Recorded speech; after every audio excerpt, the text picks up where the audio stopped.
As we start into a few more matches in the top 16, thank you all for coming across from the Fuchsia Fantasy and Edgeworth match. But we're here to call this match tonight between ArsonHorse and ichbinmiah. I am Damarin2, and I am joined tonight by Silverfire.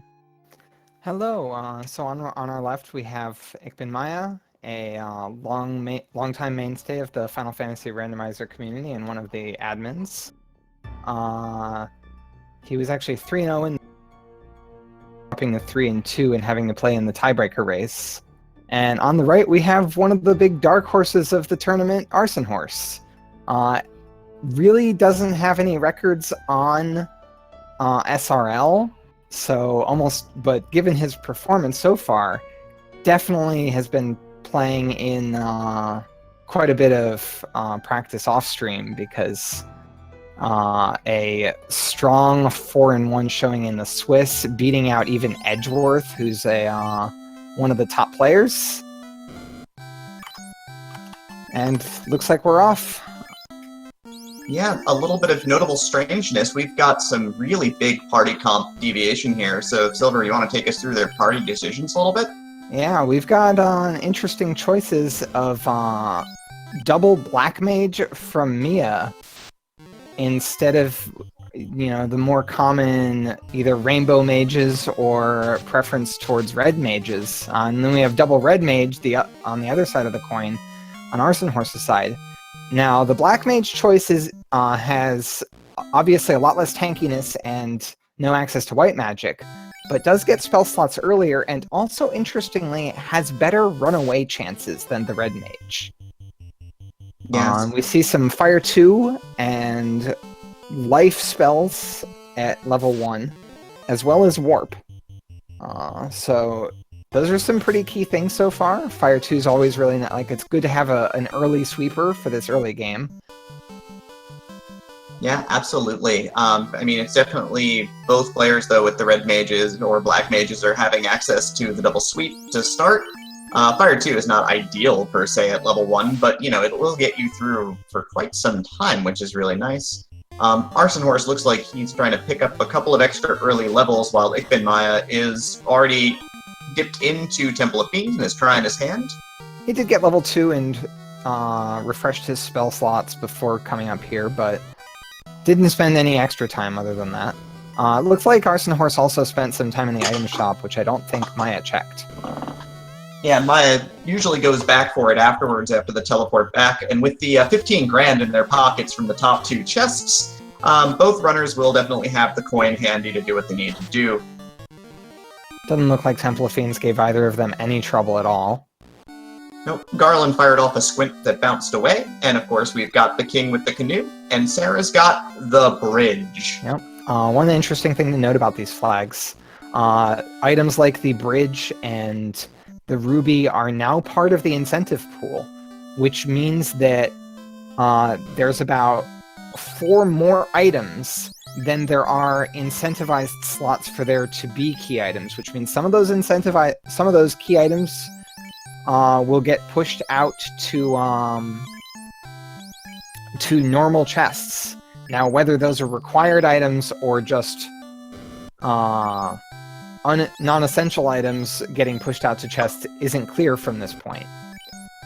Yeah, and things like the vendor item, all of a sudden, you don't know if that's a priority or not until it's until you've run it out to the end or at the end of the run. So, ArsonHorse's fighter took a squint in the face from Garland and dropped dead, but the Fire 2 spell still went off and did the business as ArsonHorse's cheering section starts coming out of the woodwork. ArsonHorse has probably brought one of the biggest cheering sections from outside of the Final Fantasy community, which admittedly is really awesome to say.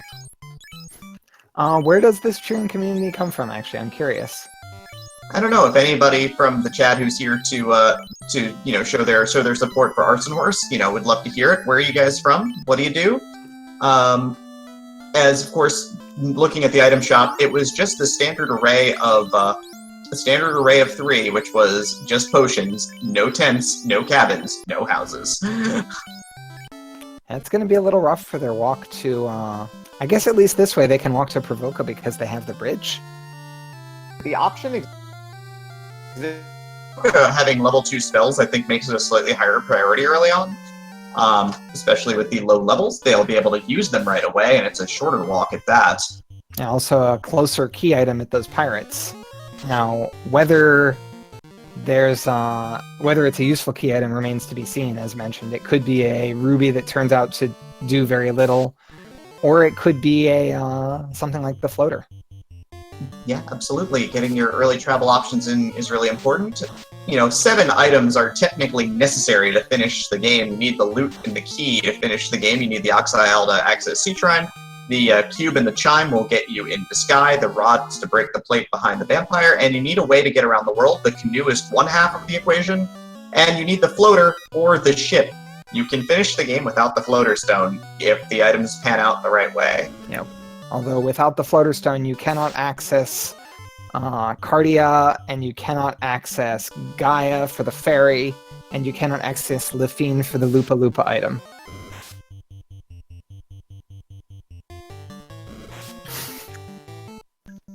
ArsonHorse is both talented and drop-dead gorgeous. Well, I don't have any information to show the contrary, so I'm just going to have to take that at face value.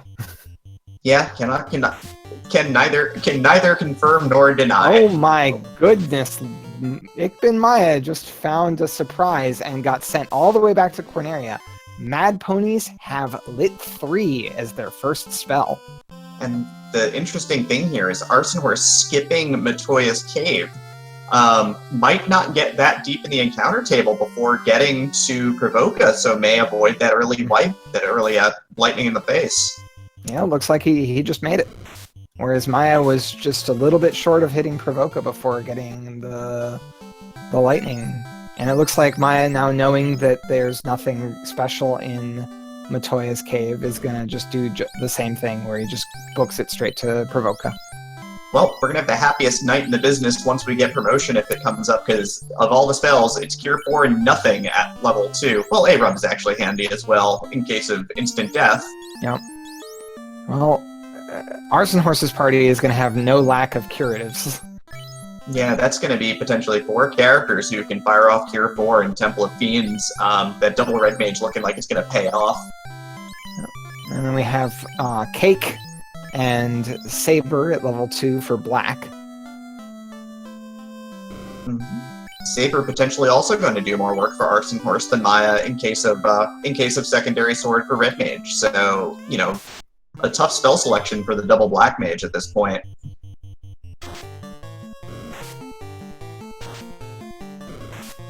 And Maya rolls into Provoca just fine. It's going to save and probably check the shops before heading on over to... Or never mind, it's going to go ahead and kill some pirates and then head over to the shops.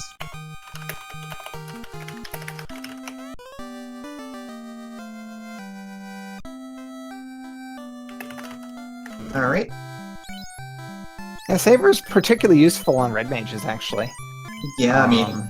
You can get... Red Mage is going to equip things like the Vorpal, and, even though that's not the greatest weapon on its own, you supercharge it and you've got the crit behind it. It can definitely do some work. Villain Fetishist even brings up cat claw strats. We actually saw cat claws in the Corneria weapon shop. They've been talked about on the Discord, but I don't know if anyone's actually broken out cat claw strats yet. Don't let your meanest be dreams, folks. Nope. It has a similar attack power to the Vorpal. Less crit, but has more hit, so it's pretty early. Like, it has the same hit as Excalibur, so you get that fourth hit at a pretty early level. Okay, ArsonHorse is now making the check of Matoya is going to find a whole bunch of nothing, and it's going to reset back halfway. That's a pretty good strat to reset back out of that. Let's see if ArsonHorse is about to get the Rude Awakening here. Yeah, there's the Rude Awakening, but fortunately he doesn't really lose much progress. Jams that reset button as soon as he sees the spell going off. Oh, this is a nasty part of the encounter table he found.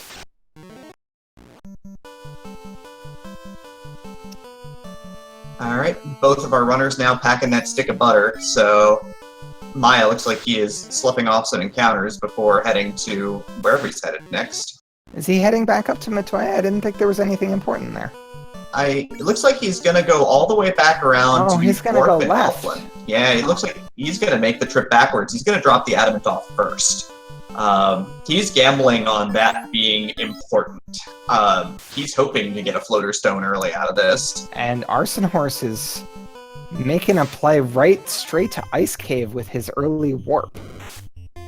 Yeah, I mean, he's gonna have to be careful. Early life, early warp. You have the tools, I guess. Yeah, the danger here is that with what you don't have is what you don't have is armor. Or that. Yeah, it's his wonderful soldiers are getting beaten back by that Ocho in the river.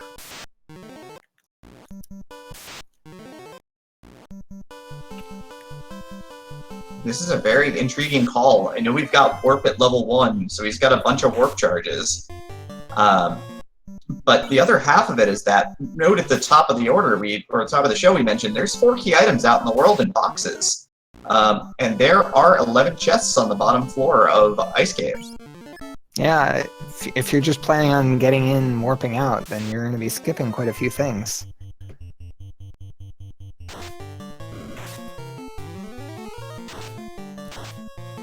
The other thing he doesn't have is a lot of spell charges. He's still only level, what, 3? 5? He's level 5, so he doesn't even have the spell charges to burn. I mean, he's got to maybe try to pick up some levels here in house. I don't know how many houses he has, though. Did he get any houses? Yeah, he's already looking worse for wear after one battle with wizards. I mean, wizards do wear you out. If they don't have abilities, they're smacking you around with their staves. It's not a good show either way. Alright. Artie Platypus commenting, $61 in a can of Oxyale. Not a lot to be shown for, but you do need the Oxyale to finish, so there's that.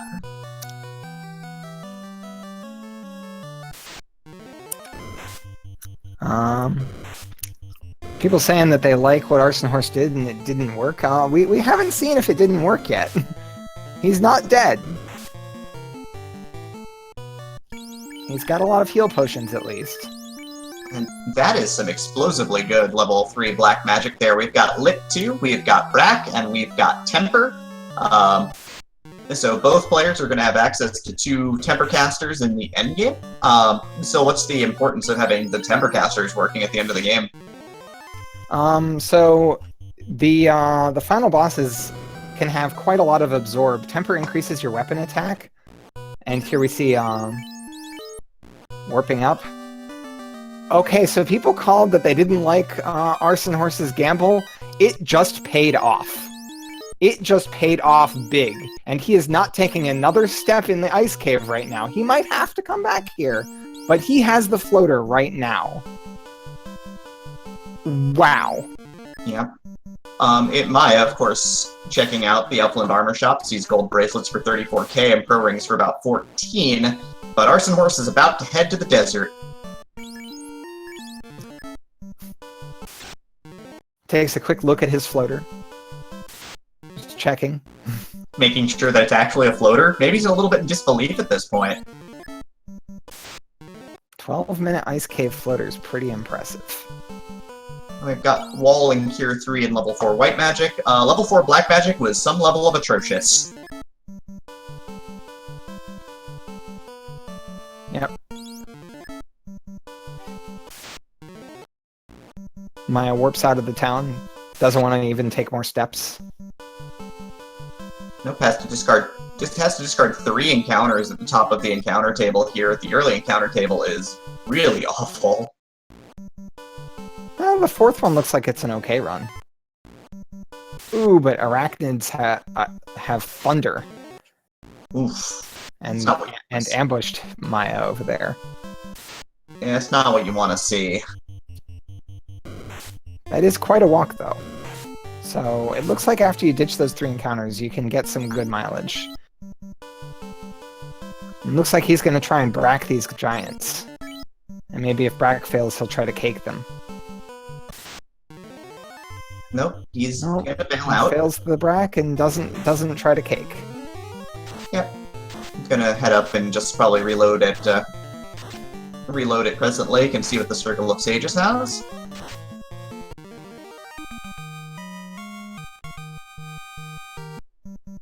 While ArsonHorse dismantles the Cobra Scorpion encounter, which we all don't love either.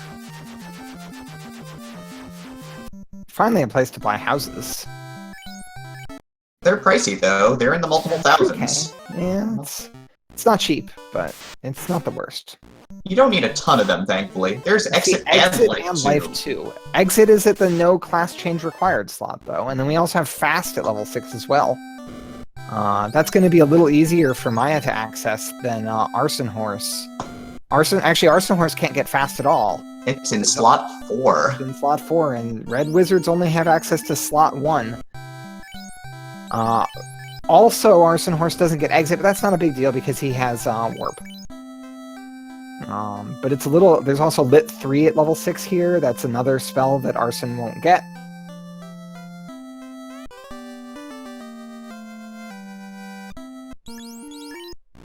Okay, Circle of Sages give up the herb here, while Maya's going to look to pick up a little bit of experience outside of Crescent Lake.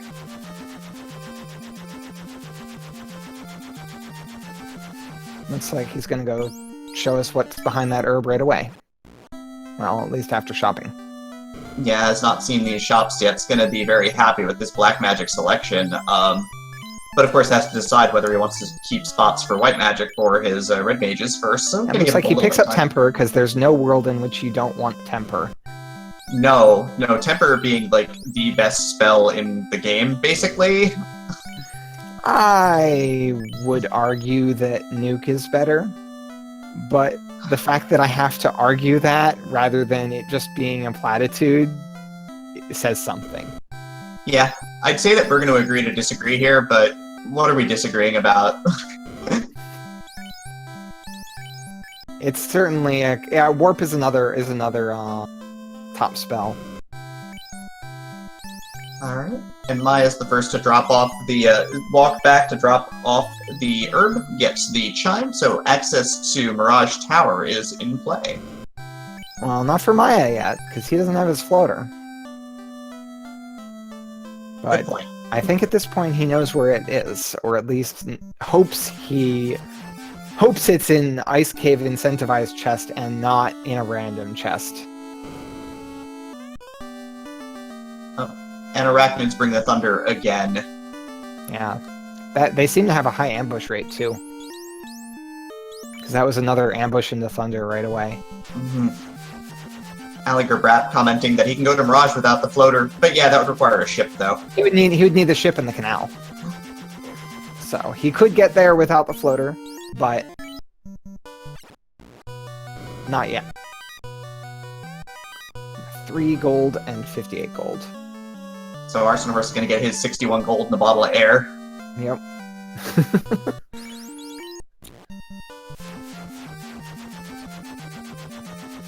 Surprised that Maya's using Brack here instead of Cake. And he's got access to both, so... Yeah. Like, he's not even trying to use Cake. It feels like if you're gonna throw instant death spells, you might as well just, like, keep throwing them. Yeah, level 5 white magic was soft, level 5 black magic was... nuke? Yeah, with the early floater from his, daring Ice Cave gamble.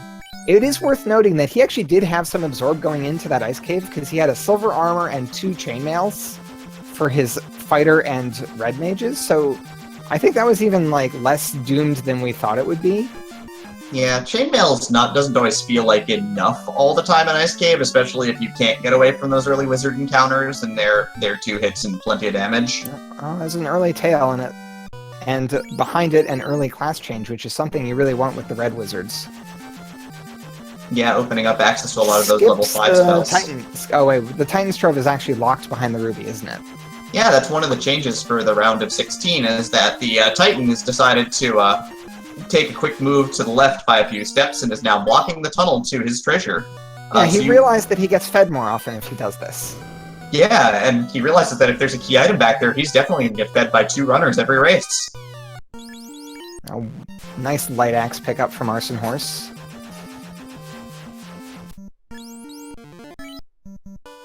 Maya's buying a house that looks like that means he's about to probably make a run on Ice Cave. Yep. Although it could be Volcano first. Very true. Depends on how he feels. I think it's a toss-up at this point. But I would go Ice, but it depends on how he feels, how risky it is. Yeah, he certainly doesn't have any super powerful sweepers. Yeah, I'm always a fan of the armory dip, but like it takes time, and it's the price you pay to try and be a little bit safer. Mm-hmm. I wonder if the fact that ArsonHorse has a game up meant that he was more comfortable with taking a risky strat like that early Ice Cave, or if it was just a hunch. Maybe it was a hunch, maybe it was just a good call. Early Ice Cave has eaten some runners alive in this tournament. Class changes in the books now. We've got upgraded units on ArsonHorse's side officially. Invalid use of cake. So if it has wings or looks like it flies, it's probably resistant to Earth.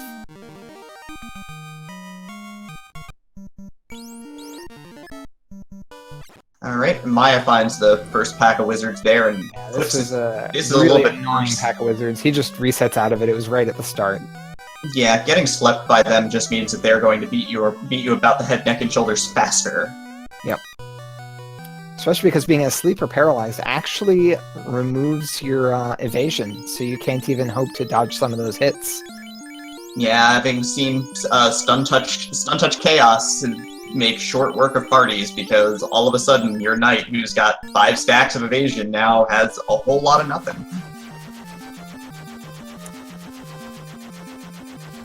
Mia has really not gotten the floater. The floater is in Ice Cave, so he is about to get it if he doesn't wipe. ArsonHorse picks up the first ribbon of the match in Cardia Isles as the big pickup up there with the Light Axe. He comes back, grabs that life on his knight. And he's probably going to head over and grab the Cure 4 as well. And have 2 very high priority spells to keep your team alive. I mean, he's going to have 4 life casters and 4 Cure 4 casters in the endgame. Yeah, Maya does have a slight level advantage. I wouldn't call this a monumental lead, but there is a little bit of time that ArsonHorse has been saving just by flying around to turn in items, whereas Maya did walk, which is where the time gap really comes from here. So it's not that Maya's getting the floater later, it's more that he was doing some things that involved walking instead of flying.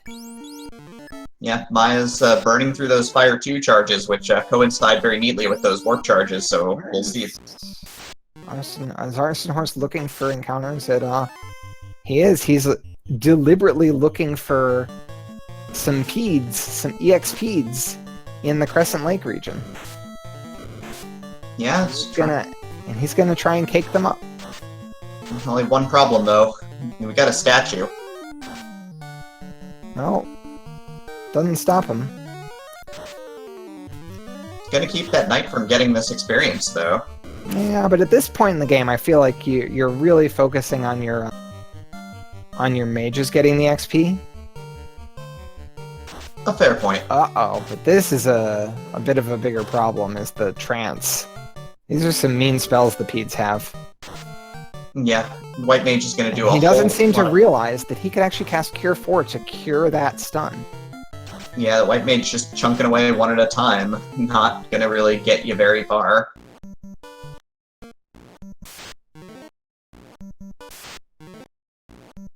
Did Maya forget that he has literally 100 warp charges? Let's be fair, he only has 50. And he ended up calculating it perfectly. The reason that you walk through that one room rather than casting warp is it's 4 steps. Yeah. Did he have exactly 0 left? I thought he still had warp charges left at the end there. Nope, he was at exactly 0. He spent them all. I guess he did cast some Fire 2s, so... Fuchsia Fantasy complaining that ArsonHorse is leveling in the Crescent Lake region. You know, I kind of agree with that, given that he's got better options available with that airship. Yeah, I mean, you know, with Fire 2 under your belt, like, Fire 2 is enough to do ordeals, honestly, because of the scads of undead up there, allowing you to get access to a lot of experience and make progress at the same time. This could be a knowledge thing where, you know, it's you have Quake, which is not exactly the most common grinding spell, and you might not really be sure of where you can get effective enemies for quaking. I know I've had similar problems. But, yeah, better options that don't use glance is kind of what you're looking for here. Yeah, reminded of one of Tristle's matches where when he was at low levels, he had the early airship with the early translated slab, and so did his pop grind on the walk from the airship's land to Lefane. It looks like just after getting only level 8, there was only one battle of Pete's that he actually cleared. He heads up to the volcano, so he's not going to commit to that grind. Meanwhile, Maya's just picked up his airship, heading over to Sarda to get this item.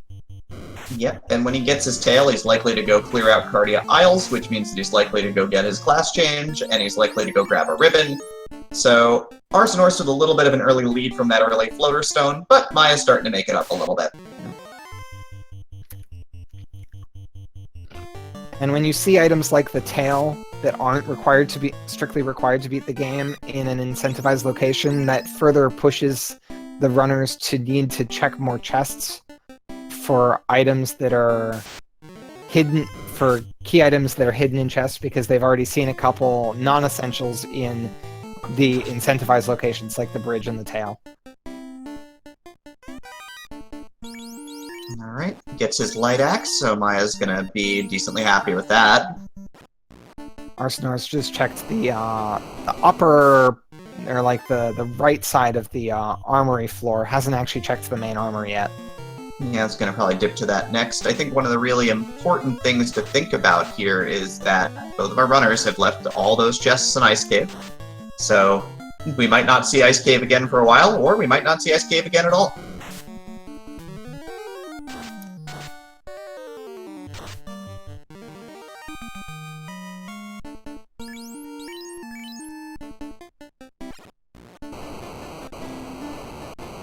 Alright, ArsonHorse uses up a lot of resources to clear out that Sphinx pack and is now going to the upper chests before the armory.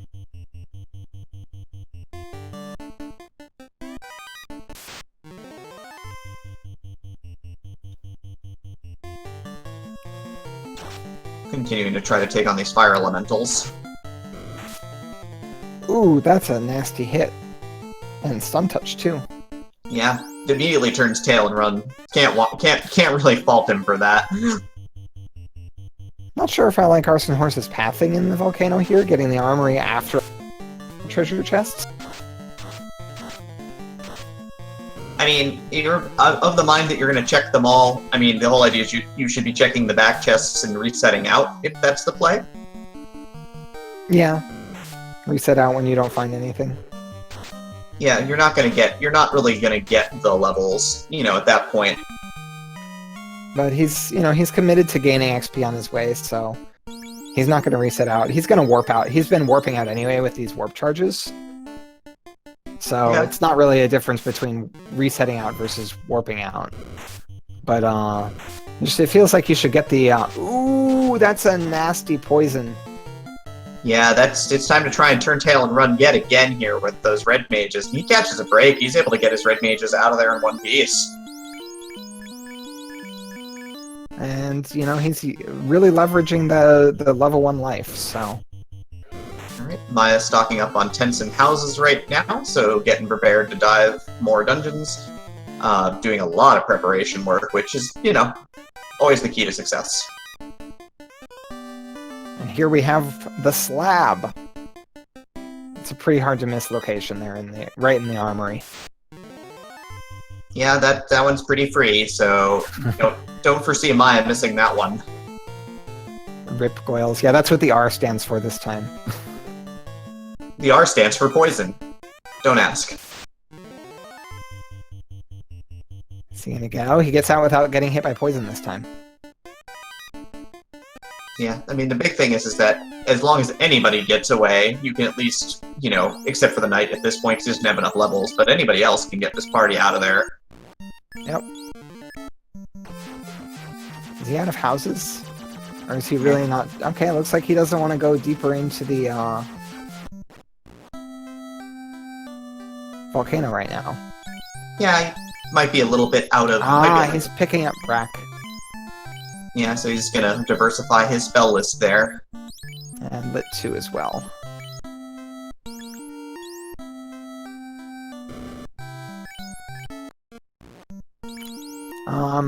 So birds aren't the only jerks. I mean, Gargoyles have wings, and if this were Final Fantasy IX, that would make it by a bird killer, therefore they're birds. That's how that works. Yeah. ArsonHorse definitely was taking that max gold chest and is gonna go and stock up on everything you could ever want at this point in terms of spells and items. Matt on doing Volcano with this kit. Yeah, that's a reasonable take on this. You know, you only have Fire 2 and Lit 2 as your offensive spells. Yeah, killing carry might not be on the table at this point unless you find a good sword down here. Oh, but there's Nuke at level 5. Yeah. It's actually going to be something where the black mages have a notable advantage over these red mages because just the number of charges of Nuke available at whatever level. Like, red mages don't even start getting the level 5s until level 15. Which, in a run like this, is going to be pretty deep into the rotation. Red mage cannot get Invis 2, but they can get Fog 2. However, ArsonHorse did not choose to put Fog 2 on either red wizard, opting instead to fill up with the Lit 2, Brack, and Temper on both red wizards. An interesting call. Only going to have the defensive output from the one white mage. Checking the Oasis, finding the cube. And of course, with that max gold chest, is going to go ahead and spend it happily.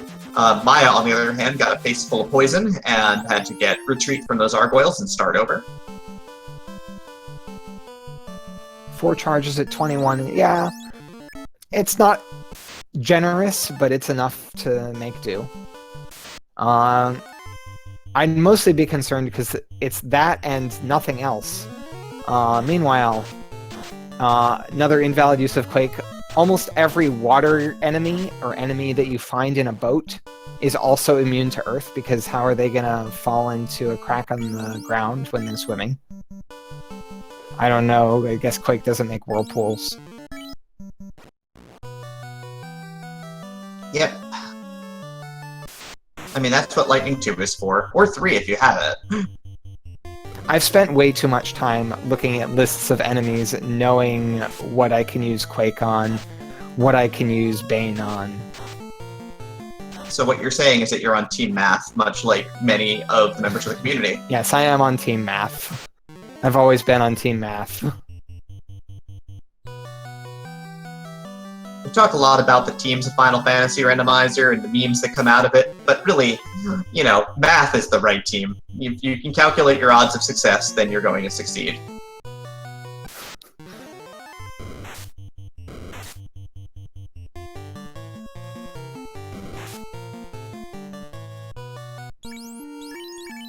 Maya runs from another giant after killing off the iguanas with 2 charges of Fire 2, but finds a slab in the process.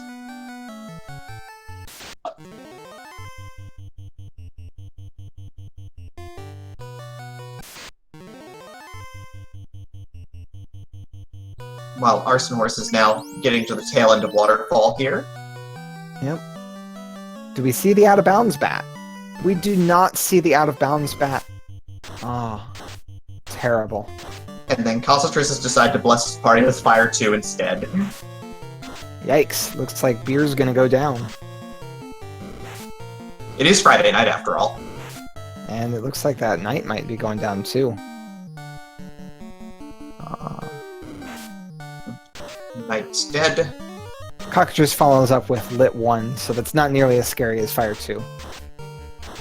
Nope, But this is some scary HP situation going on here. Looks like he gets out of the fight okay, and he'll be able to pick his party back up with the generous amounts of healing magic. Shoutouts to generous amounts of healing magic tonight. Yeah. That healing magic got him through Ice Cave, now it's getting him through Waterfall, where in both cases there were some near-death experiences, but that's nothing that a million charges of life and Cure 4 can't solve. Meanwhile, he is rewarded with the TNT. Not the most useful thing, not useful at all, in fact.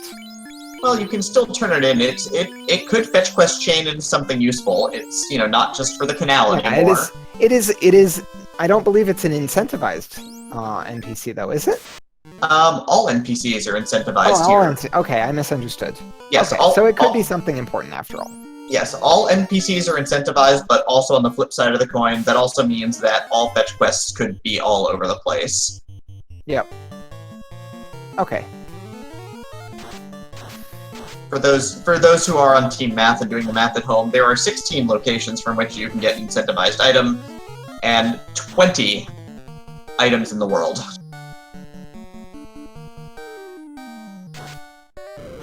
Maya decides to spend that cash on a suit of steel armor for his knight, so getting loaded to take some hits.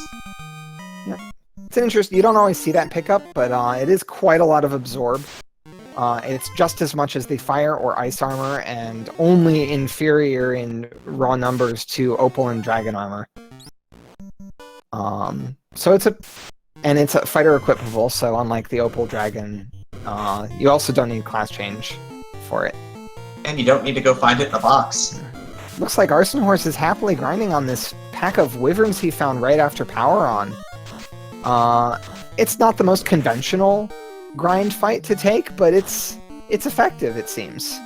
He's kind of light on spell charges, so he's gonna have to sort of finesse it a little bit here.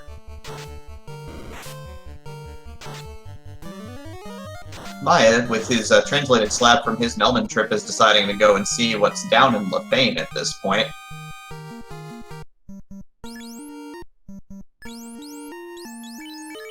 And we see A1 heal potions. That's something that can happen when you already have 99 heal potions. They will, it'll just display in hex over the number over 99. Fuchsia Fantasy commenting that ArsonHorse has found wings and wings. I know it's not steak. It's not steak, but steak and wings. Sometimes you just have wings. I'm not going to criticize his choice in delicious meat. It looks like ArsonHorse has decided that after Waterfall, of course, with the Oxyal in hand from before, he's going to do the linked check and go into Sea Shrine, which means this is probably going to be a Mermaid's Dive. Yeah, given the lack of strong gear and the necessity of treasure chests, I would certainly agree with a Mermaid's Dive here. He also has the Lit 2, so at least he has an effective spell to use here. Yep, I'm gonna work through these gray sharks. Although I would be careful about using all your Lit 2 charges when there are sahags about. Or lobsters.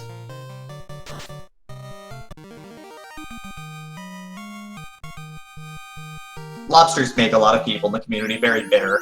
Yeah, especially Death Touch lobsters. Those are easily my least favorite enemy in the game. For some very specific reasons. I know I've been playing the alpha a lot, where one of the things that is in the works and is pretty far along in the works is floor randomizer, but I've been playing it with a lot of scaling. Lobsters with Mazimunes are not terribly fun. Neither player has done ordeals yet, but they both have access to... The thing with these flags is, with items forced to be in treasure chests, it kind of puts the emphasis on Fiend dungeons early, a little more in emphasis on doing Fiend dungeons early, because you know that you're going to need to check, you know you're going to need to go to those Fiend dungeons anyway, and if you're doing them earlier, then you can use that time that you're in the Fiend dungeons to also check the chests. Maya, on the flip side of the coin, has deviated with the chime in hand. Yep. Even though he hasn't bought the cube yet, is gonna dip in and rip apart Mirage's 2 floors worth of chests here. Yep, that's kind of a similar concept. He wants to gear up. Neither player has found anything fancy. We actually did see ArsonHorse just picking up the Bane sword, though. Bane is going to be another useful instant death spell. Also, Tiamat 1 is directly weak to it, so actually have a good chance of getting the kill there.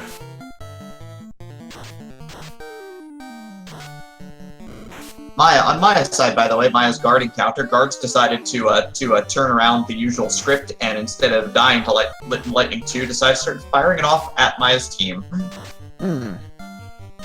Short-circuiting guards. Oh, good So call. does that count as high vampire by vampire? I don't think so. There was more than one vampire in that formation. If it was just one vampire, then sure. So it looks like ArsonHorse is getting his levels off of Gray Sharks here on his way to Mermaids, while Maya is going to be trying to work up some experience here in Mirage. Yeah. Yeah, Maya's choice of Mirage is certainly the bigger EXP option of the two. There's quite a few formations in Mirage that give a lot of XP, and the kind of mediocre spells, Fire 2 and Lightning 2, hit several of those here, and it looks like he picks up an Aegis Shield and a Vorpal for his trouble, and the Masmune! Yeah, well, Wow. that And a Vorpal... ribbon! Wow! Holy moly! Well, The less than greater than room is loaded! wow, that's super important. I mean, Aegis Shield being the best shield in the game gives you protection from Poison Stone, as well as, of course, the Vorpal, which is one of the highest crit weapons in the game, and then, there's the Masmune, which is the Masmune, which, accept no substitutes, right? Except Tosses the Masmune on the White Mage, and the Vorpal on the Fighter, well, and then chooses not to partake in Stake. or Steak and Wings. Or Stake and Wings. That's interesting. I disagree with that. Mathematically, you take the Steak and Wings there, because you just picked up a Masmune, and you can chow down on Steak and Wings really efficiently with a Masmune. Yeah, even with the Masmune on the White Mage, you're going to do the damage, and so Maya now has the Tools of Destruction in his hands. We're going to see what he's going to do with them. And he's going to find out that the cube lies in wait for him here, and he's going to spend his hard-earned dollars on it. Might be a little sad that he didn't do it before, but... He waits there for a moment before exiting the shop. Yeah, it's fine. But I think he should be happy enough with what he found in the less than greater than room to not feel too bad about it.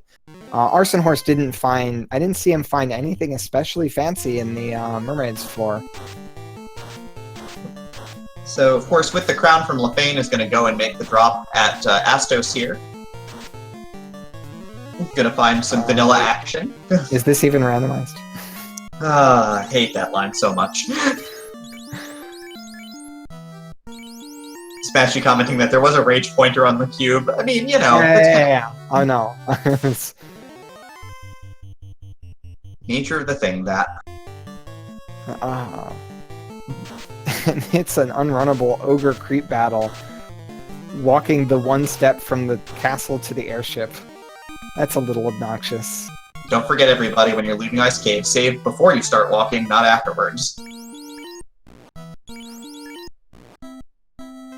Or, any of the Fiend dungeons, really. Well, we know this is not going to be the herb, because the herb was already picked up at the Circle of Sages, but...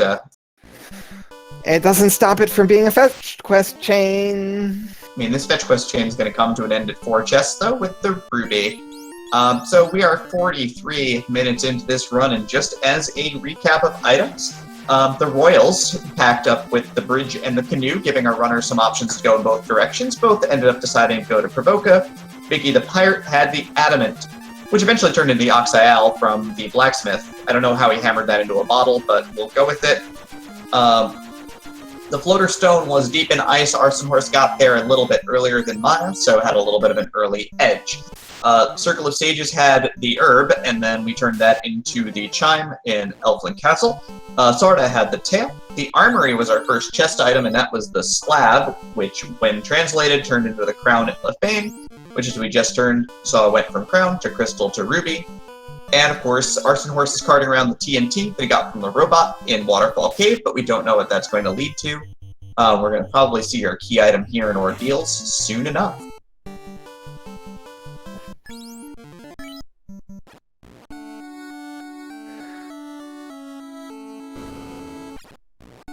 Meanwhile, Maya's heading up to the waterfall, which we've already seen from ArsonHorse's side. But both runners have done some things that the others have.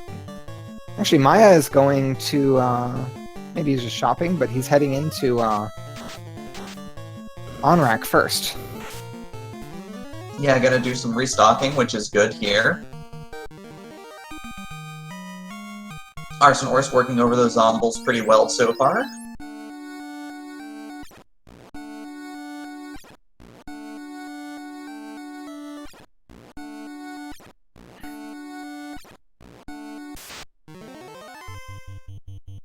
Looks like he's making short work of the pillar maze here.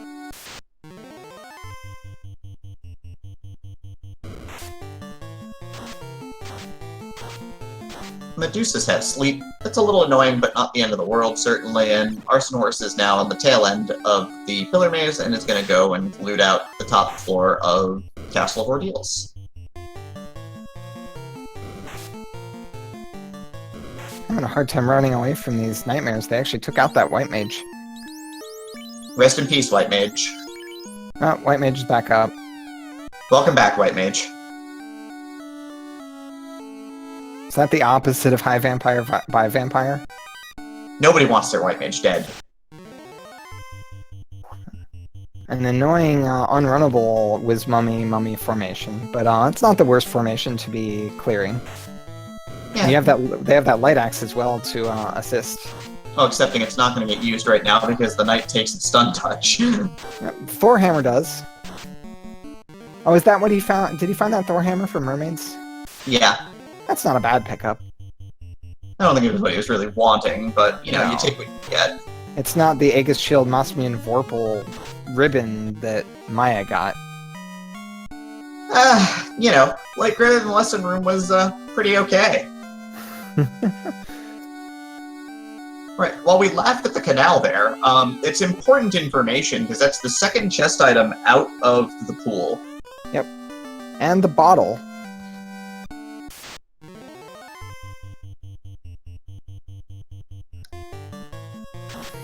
Oh, these zombie Ds, though. Ooh, boy. Yeah, blasting away with the thunder. He does have a ribbon, so somebody will survive these thunders. Sleep hits the White Mage, but that's it. Zombie dragons have decent but not extreme hit points, thankfully, and they go down. Yeah, that was a little scary to watch.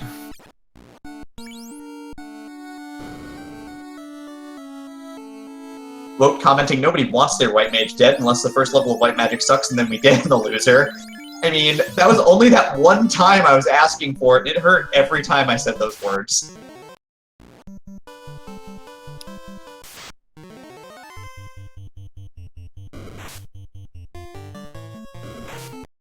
Alright, ArsonHorse doing some resetting here at Castle Ordeals on his way out. Maya clears out a Perilous and Mummy pack, which makes me believe that he is at the Spike Tile.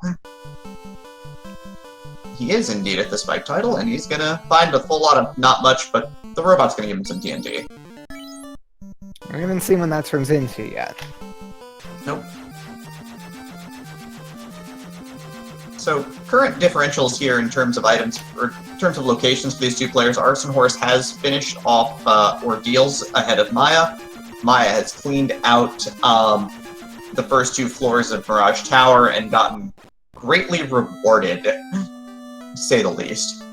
ArsonHorse has also cleared out the mermaids, and Maya has done the Slab Crown Crystal Ruby quest, although hasn't checked the Titan's Trove to see if that ruby leads to anything.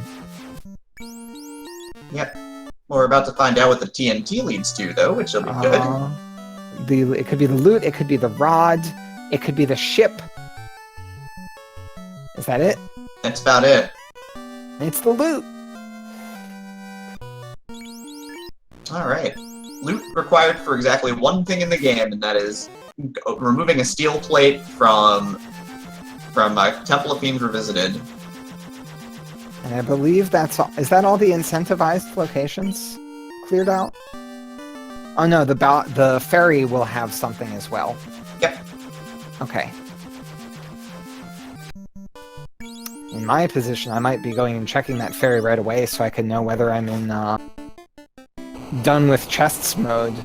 However, ArsonHorse doesn't have the those mighty swords that Maya has, so I think he'd still be checking chests regardless of whether he was in go mode. Absolutely.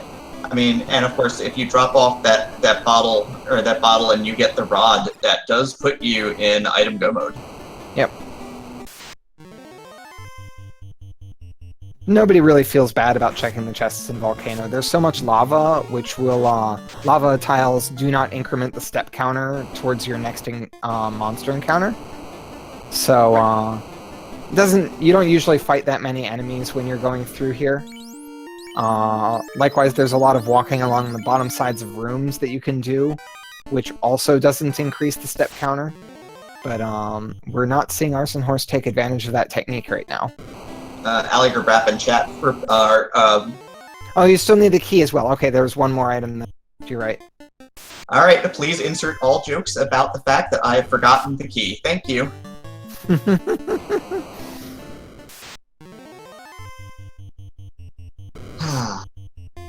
I think I did that in my very first race of this tournament, too. It sticks with you.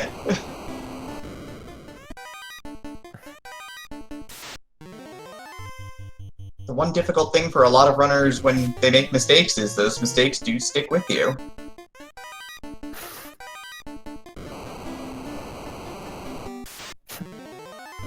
Fun runnables. That's an interesting,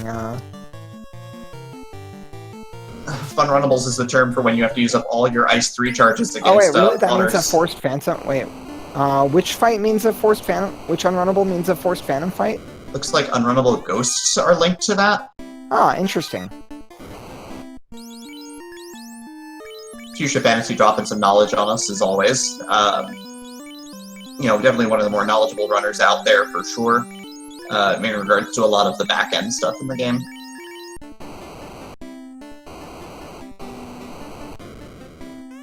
Alright, so we've got ArsonHorse clearing out lower floor treasures in Volcano, while Maya is starting to clear out Sea Shrine.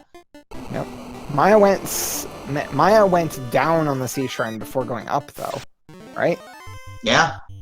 So he's eyeing Kraken, and with that Masmune and stuff, I don't really blame him. Yep. ArsonHorse running into some Agama. Not really keeping his White Mage in good shape here. I mean, with all those healing spells, maybe looking to cure, maybe he's looking to life 2 here? I don't know.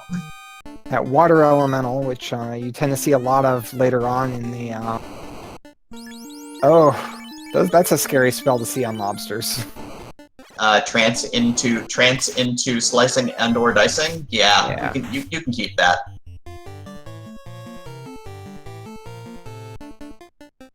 Alright, we're a dip away from the Red Dragon chest at this point. ArsonHorse isn't even taking Agama fights. Yeah, not too interested. He's at level 15. Maya's around level 13 right now as he checks the Sharknado room. Smashy, of course, getting hype about Trance Lobsters too. You know, the nightmare that it is.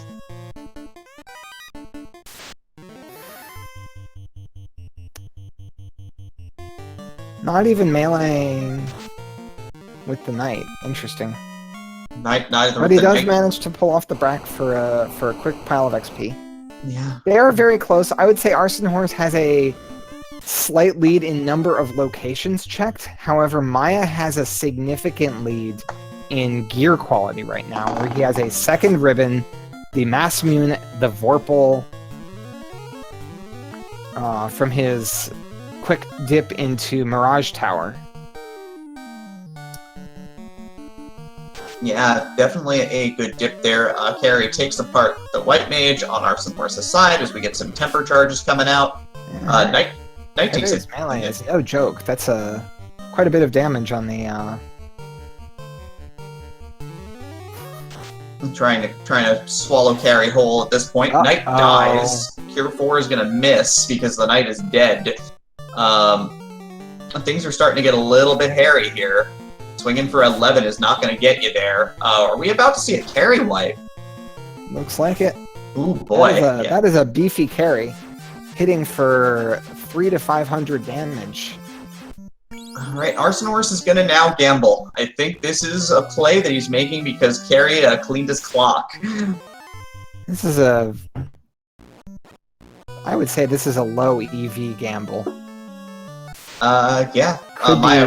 Could be very desperate, which I think it might be a little too early to be this desperate, especially when you have the last key item to pick, and you have a quick place to check for a key item in the ferry. Yep. Now this is ArsonHorse definitely feeling like he's playing from behind. This is a gamble play. Has he cracked a little bit from getting his face handed to him by Carry there? Yeah. That is pretty much the shortest dungeon. In fact, it is the shortest dungeon in terms of like how long it takes you to walk from the beginning to the end. So, I think this is a little preemptive, but maybe he'll get lucky. There is at most 2 items left in chests necessary. Yep. Maya offering up his White Mage in the top slot, but also burning off his 2 nuke charges early on. Second one hits for exactly 100, gets the minimum roll. Not always a good feeling. Yeah. This is kind of going back to what we were saying earlier about the... Oh. Alright. White Mage nicks the glory as White Mage, of course, was offered up as sacrifice and instead just goes in and cuts down this Sea Serpent there. I don't think that was offered up for sacrifice. That was clearly the White Mage was like, no, I got this. I even cast the Temper on the White Mage instead of on the fighter, I think, unless I didn't see the cursor move. Either way, I always truly appreciate the White Mage mouse immune strats, so that was a kill I appreciated. First orb is lit on Maya's side at 56 minutes. At this point, I would say the lead transfers over to Maya. That's a pretty significant Fiends takedown, and also, we're showing that the gear gap really start making a difference here. Yeah, ArsonHorse also with his low-level red mages, getting level 15 during the dive meant that he did not have nuke charges on hand to nuke Carry down, which can be very problematic. Alright, Maya's going to drop off his TNT, get his loot right now. So he is going to clean up a couple locations, and I think, like you said, Silver, I tend to agree. Maya has probably taken the lead at this point.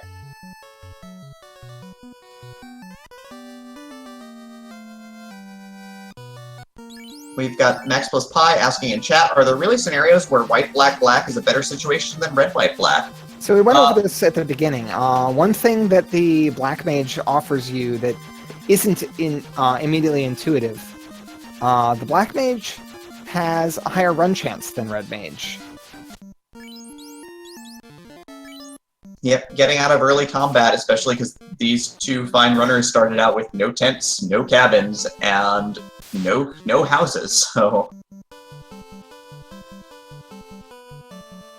There's also some spell access issues in case that there's a really important spell at level 6 or 7. In fact, we saw one. Fast is level 6, and the Red Wizard can't get it. Although the if you were going with the standard rainbows, you'd have at least one fast caster like that. Yep. ArsonHorse is rewarded with a gold bracelet and the white shirt down here in Ice Cave. I mean, no key item, that would be a tide turner, though. Like, he would need to pop the key out of one of these boxes for it to really matter. Mm-hmm. The Excal might also give him a necessary boost, but it wouldn't put him completely ahead. It would at least give him a piece of gear that would let him take down early fiends without too much issue. Gossitress is packing Glare, but misses with it, and ArsonHorse looks fine, while Maya cleans up some zombies here for some experience. Yep. And Maya in the ordeals, he'll be picking up the bottle here, which we haven't seen what that leads to yet. But it could be the key, could be the ship, and it could be the rod. Yeah. About an hour in, these runners making good time, all things considered.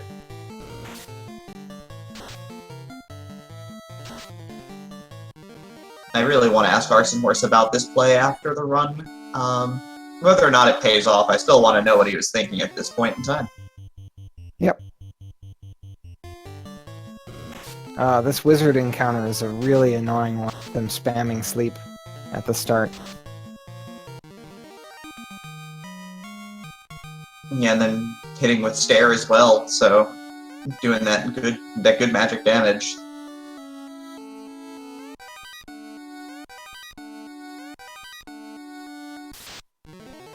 And Maya's probably an encounter away from getting that knowledge of the canal being in a box at this point. Oh, and there was nothing in ice to bring ArsonHorse kind of out of his little bind that he put himself into. Yep, did not find an item in the box. The white shirt's a nice pickup, but considering where he got it, that's a lot of time he had to give up. I'm gonna see if Maya takes this zombie fight. Also open with sleep. They also got the ambush off too, so that's a little brutal. Although it's not bad if they're gonna just spend the entire ambush casting sleep. Yeah, I mean, as long as you wake up before the thunder starts coming down. Looks like they have heal too. We didn't see that last time. Nope, and we're not going to see much else. There's the nukes dropping. And of course, seeing those sleep dragons, Maya says, "I'm good," and bails out. ArsonHorse is on the Lupa quest chain that we saw Maya do earlier. Alright, so he's going to get his crown now.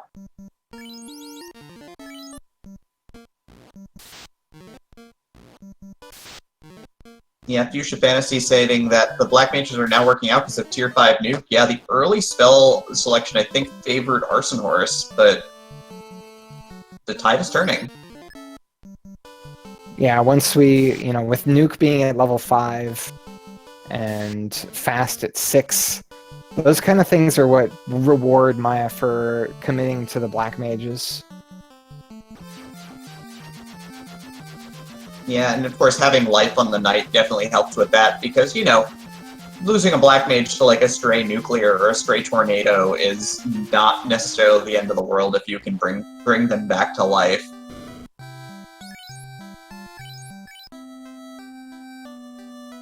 Peeking at these level 7 spells. Ooh, heal 3's a nice pickup. Yeah, you could definitely do worse than that. You're gonna pick up Ruse as well, Yeah, just in case. Yeah, I mean, sometimes you gotta keep just your white mage out of harm's way, and that's twice as fast as casting Invis too.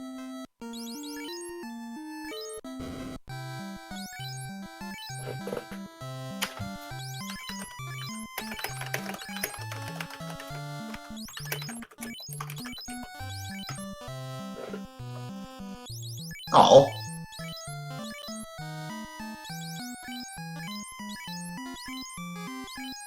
Alright. Both of our runners are going to be dropping off the bottle, and I think we forgot about the rod, or... No, we knew the rod was out there. I forget about the key.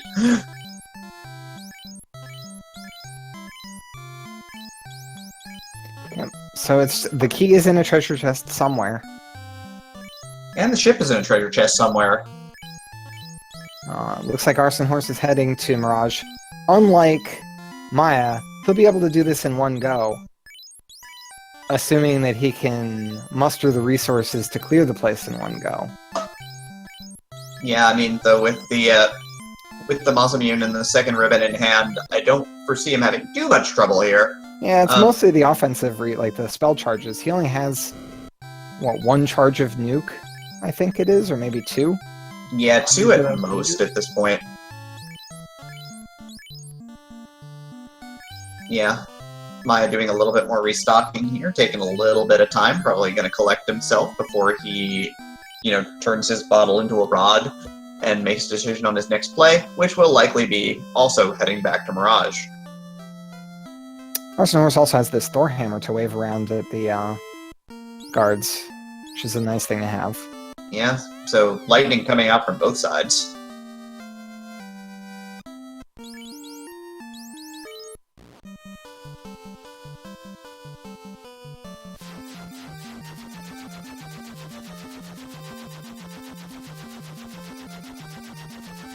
Alright, Maya gonna deviate a little bit and go to Volcano first. ichbinmiah choosing the slowest option to drop items off. Yeah, I don't think he needed that money. So I agree with you. Selling items instead of just throwing them to the ground when you've already kind of bought all the expensive things, it's time consuming. Yeah. You don't get that much gold out of it unless it's a really pricey thing. Yep, katana, usually alright to sell. Silver helmets, don't waste your time.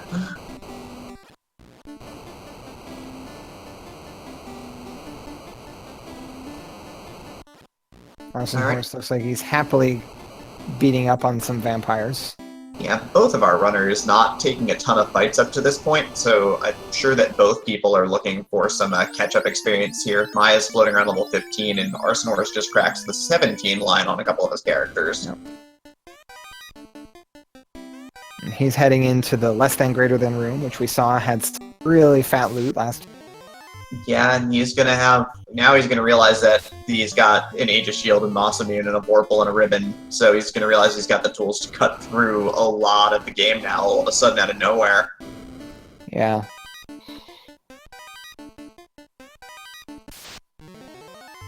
He's also in the position that he knows exactly when he'll be able to stop checking chests at this point. He'll have 2 ribbons, he'll have all the weapons.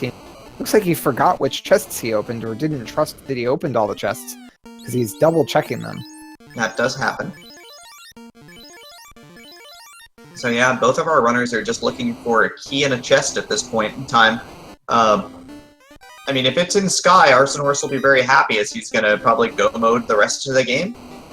We know it's not down here in Volcano, though, for Maya. I think that we know it's not in C either, but the runners don't know that, because I don't believe Maya checked Upper C Shrine, and ArsonHorse has not been to Lower C Shrine. Yep, I mean, both of them have plenty... Was that Death Touch on that Agama? Yeah, that was Death Touch on that Agama. Oof. Rip Agama grind. I mean, I don't think Agama grinds are a thing that we're looking for here, but... I mean, yeah, in the round of 16 in general. Masa is here in this less than greater than room. Yeah, he's about as well to as find a it. second ribbon. There's the Masa. And where'd the Vorpal? Did he throw the Vorpal? No, the Vorpal's there. Okay. He's not throwing out the Vorpal, which I would actually disagree with at this point. But he is favoring the Masamune Knight and the Vorpal on the Red Mage. He's actually going to warp out and save, probably to refresh some of those nuke charges.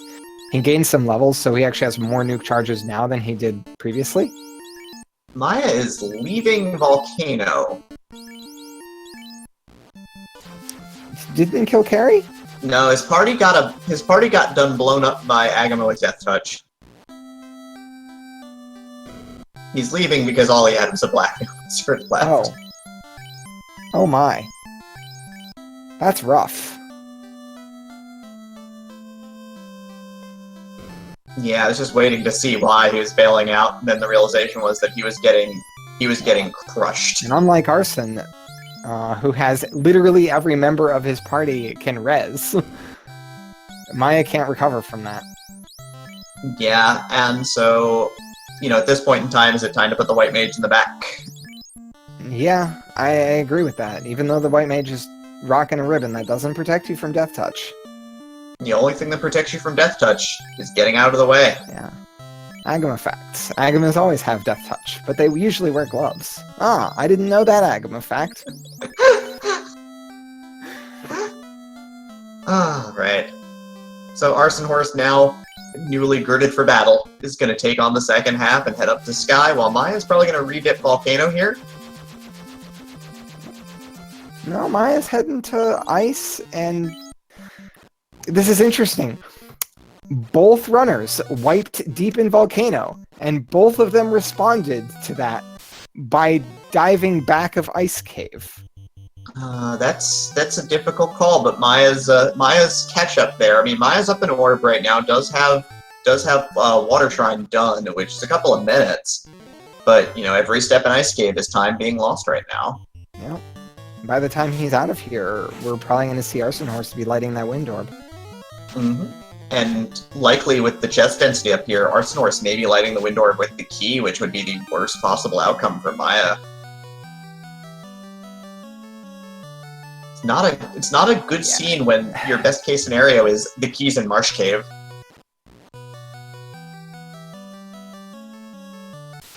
Yeah, I'm gonna... I didn't like this play when ArsonHorse made it, and I still don't like this play with Maya making. I like it less with Maya making it at this point, because he should be able to crush the fiends at this point. There's a key item, but it's the ship, and not the key. And...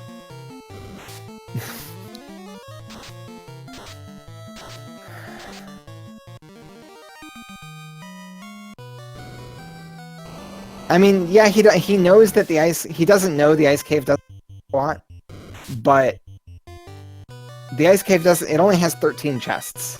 There are places with so much higher chest density. Yep. Like, with a third as many fights, you could be checking, for example, the mermaids, which has about the same number of chests. And if you wanted to gamble, you could go gamble in Earth. Like, you could go and just dive Earth Cave ArsonHorse first. accidentally restarts his timer, unfortunately. Well, we do have Maya's timer. Yeah, we have Maya's timer, we have SRL timers, so...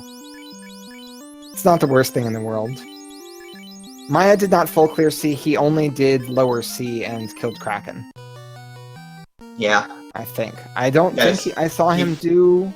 He did not. Mermaids? He did not do mermaids. Okay. Yeah, Fuchsia Fantasy is agreeing that Earth would not be a bad idea. If you're going to gamble where there's a fiend, and gamble where if you get through it, you can go mode every other dungeon in the game. Mm-hmm.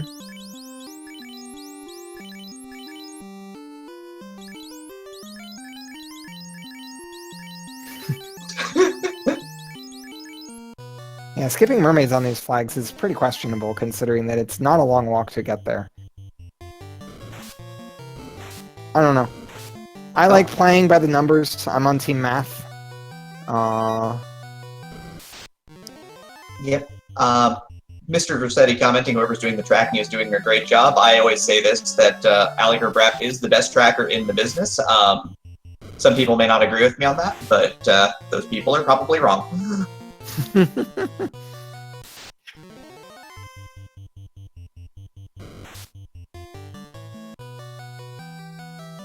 Yeah, and Fuchsia, of course, you're talking about the Earth Cave play being a bit nicer. We also know that a lot of the dangerous enemies are out of play. We know Death Touch is on Agamas. We know that we've seen a lot of Sleep and Stun Touch already. We've also seen a lot of the unrunnable encounter already, like the wolf encounter early on in the game, and things like Lit 3 and Thunder are already out of the way. Although actually Thunder is on those arachnids, and they seem to have high ambush chance, so that might be a reason to avoid Earth. Yeah, but they're all like... That's a common encounter in Earth. Well, it's a common encounter in Upper Earth. Once you get deeper in the cave, it starts dropping off the table for, more undead value instead, so... It's less of a gamble once you get through floor 2. Maya gets out of ice, hasn't found anything.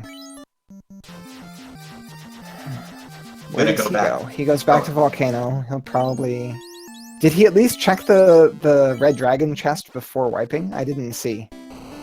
He might have been on his way there, but...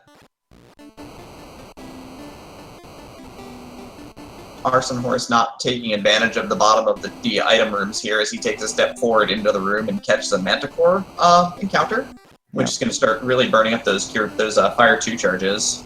Yeah. And those Fire 2 charges are shared with Warp and Life as well.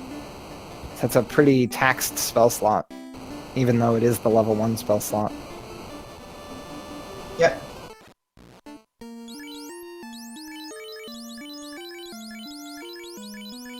Oh, right. Fuchsia reminding us about the Ooze Arachnid party as well. Yeah, the Ooze and Arachnid together pack does exist as well.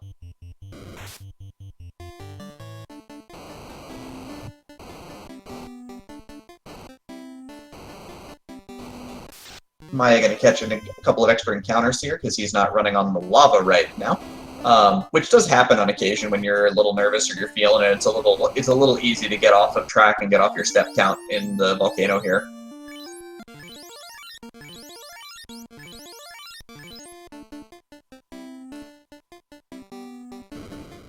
Maya's gonna come back.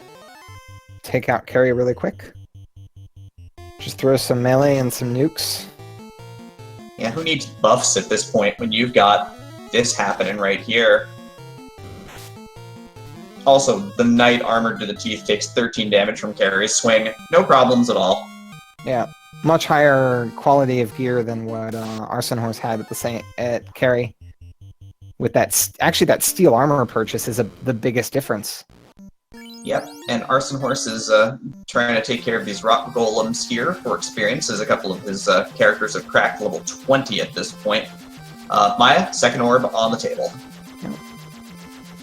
The level difference could kind of push things a little bit back in ArsonHorse's favor. Meanwhile, Maya's making that play that Fuchsia was talking about earlier with the Earth Dive. We are here to roll the dice a little bit.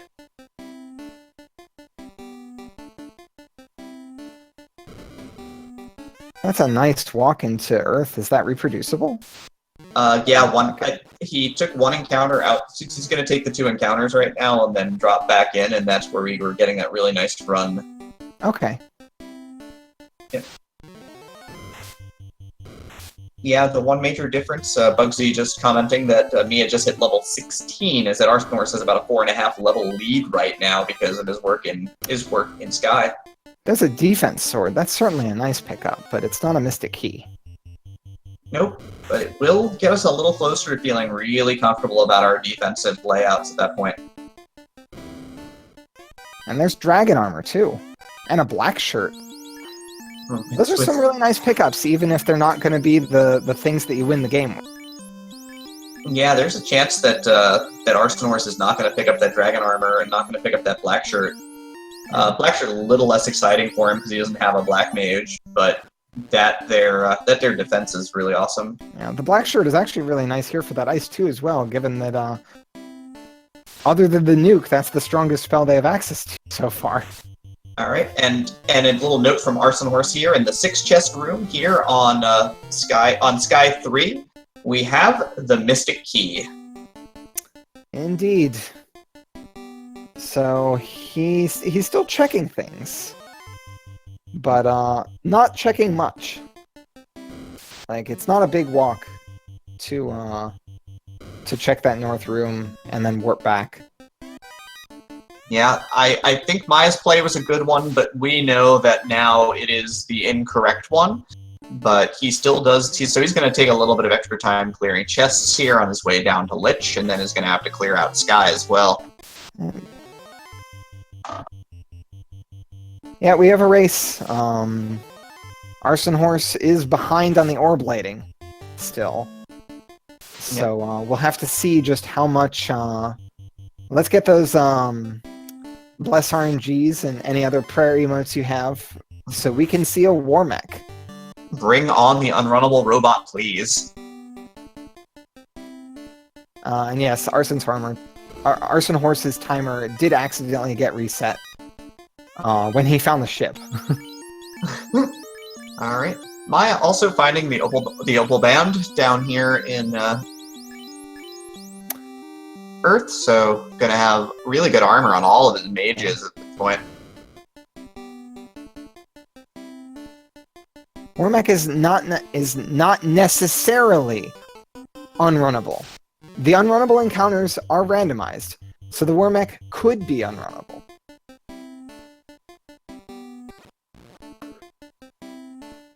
I was asked for unrunnable Warmech because I know I'm a total coward.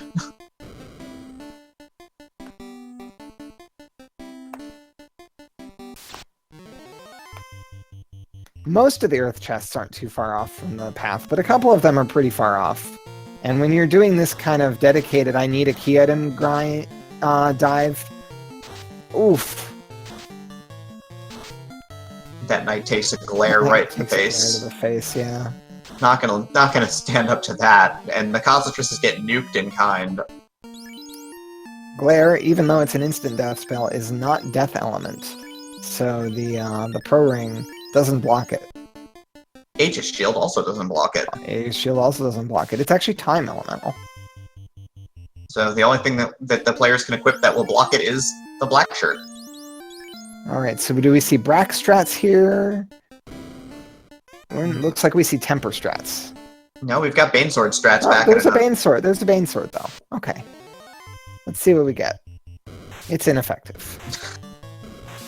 Temper up. Some damage from the White Mage. And All right. Banesword. It's ineffective. White Mage offered up takes most of its health in one swing.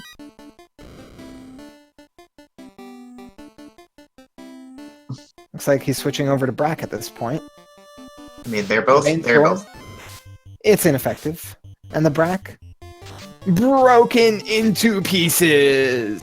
Well, dragging down everybody. Doing it, taking some time while ichbinmiah gets a little bit harassed by the undead here. Fasted Tiamat failed to even melee down the White Mage, yeah. It's a good day when the White Mage doesn't get meleeed down. He does have that white shirt on her. Yeah, gives a little bit of extra evasion. I mean, I'm gonna use the word only here. Only took 7 hits from that swing. Finally gets the first orb lit. Looks like he wants to go pick up those level 6 spells now that those red mages gained approximately 5 levels during that dive. Yeah, party's at level 21, which is, probably on the low end that we've seen in the round of 16 flags, getting us to the bottom of Temple of Fiends Revisited successfully. With all these extra chest checks, that means there's a lot of extra fights out there. A lot of extra fights, of course, means a lot of extra experience. It's time for life, too. It's time to have all of the insurance policies in play at this point. I really don't see ArsonHorse touching another treasure box in this entire game. Yep. Do see him getting his revenge on Carrie in a moment, though. Indeed. Meanwhile, Maya's still crawling through the Earth Cave, which is not fast when you have to check everything. Yeah, a lot of out-of-the-way chests, for sure. Some unrunnable mummies are a little bit annoying, too, so sweep those out of the way. And with only Fire 2s to sweep with, the first Fire 2 didn't quite finish the job.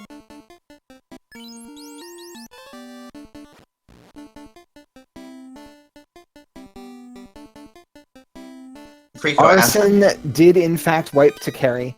Also, Maya wiped to Death Touch Agamas, which I don't think ArsonHorse is actually aware that Agamas have Death Touch. Nope.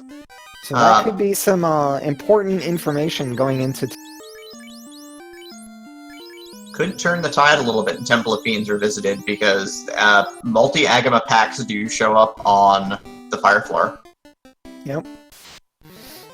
Although we did point out earlier how literally everybody in our party can resurrect party members. Yeah, he's got the true Hydra party. He's got life. He's got life too. If there were life 3, he'd probably have it also, but that doesn't exist in this game.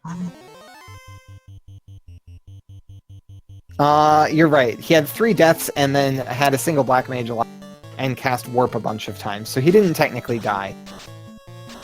Frico asking, is Arson in go mode? Yeah, by the fact that he's got the key, he's got the loot, he's got access to every major dungeon that he needs to be able to get into to kill a fiend.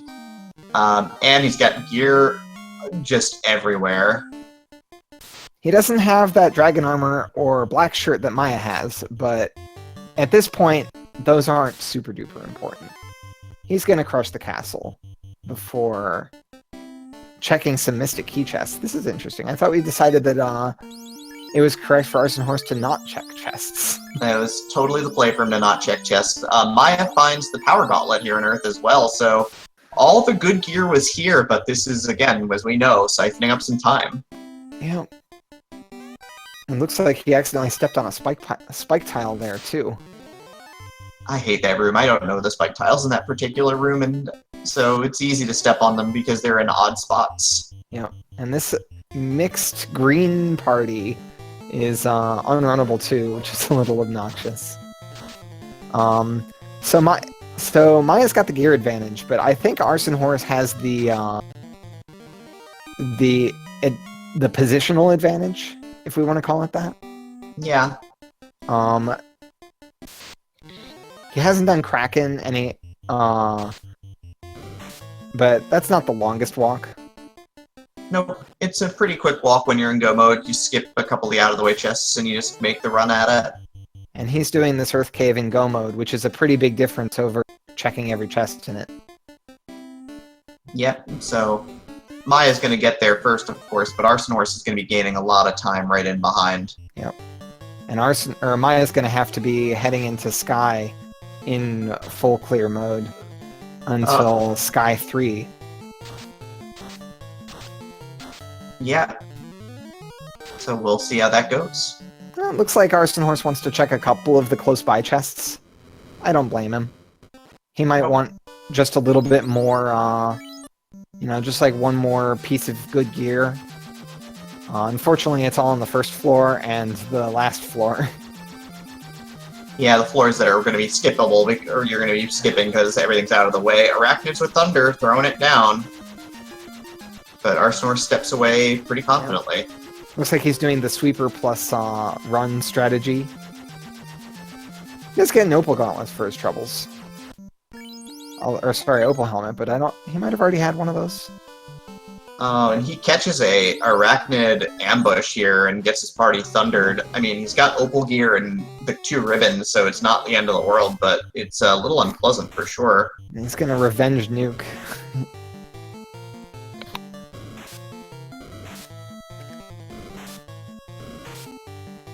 He gets the Opal Bracelet out of this trouble, so, I would say that paid off. For a quick side room check, that's the kind of thing you're looking for. Yep.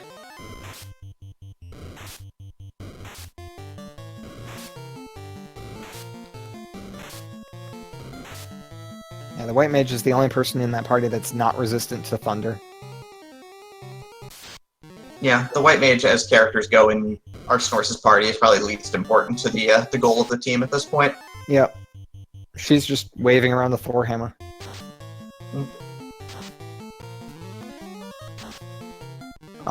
Yes, I would say Arson did close the gap that was forming by finding the key in Sky, while Maya was checking Ice Cave and Earth Cave.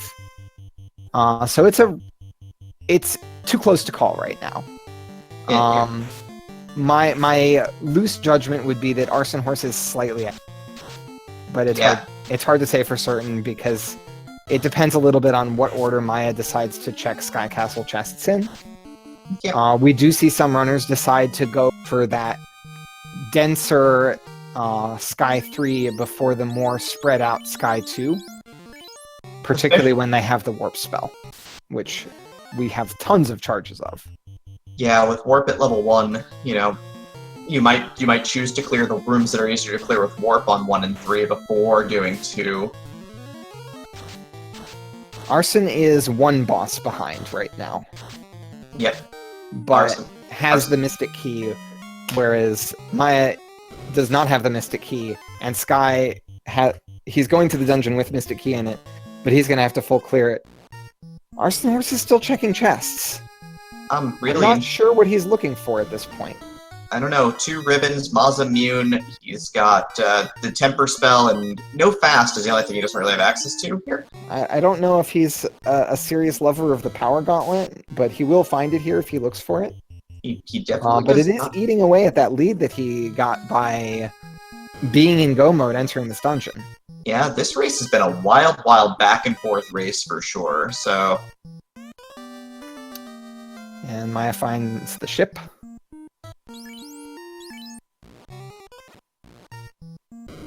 Knowing the key is still out there, goes and checks the bottom chest here, and Sky 1. Oh man, so this has been real close though, all the way down. Uh-huh. I mean, if you were to say, what was the play that really made this race the way it is at this point? On ArsonHorse's side, we have to point out that 12-minute floater in Ice Cave. Meanwhile, Maya's just I think his early Kraken was the thing that kind of brought him back after being behind from being 10 minutes behind on the floater pickup. Yeah, absolutely. I think in both of these Noting runners. that those 10 minutes were spent doing other things, but it was doing things slower because no floater. And Maya doing exactly what we thought he would, which is taking the time to skip second floor and do third floor first because it's faster. Yeah, I like this play, and it's going to pay off big time. The first place I bet he'll go is the 6... No, he's checking... Okay, I guess this makes sense. If the thing you're looking for is here, you don't even need to warp, you just go. Yep. Otherwise you warp and you go back and you double back for checks. Alright, Lich down on ArsonHorse's side. Not even going to actually take the time to pay attention because nobody respects Lich 1.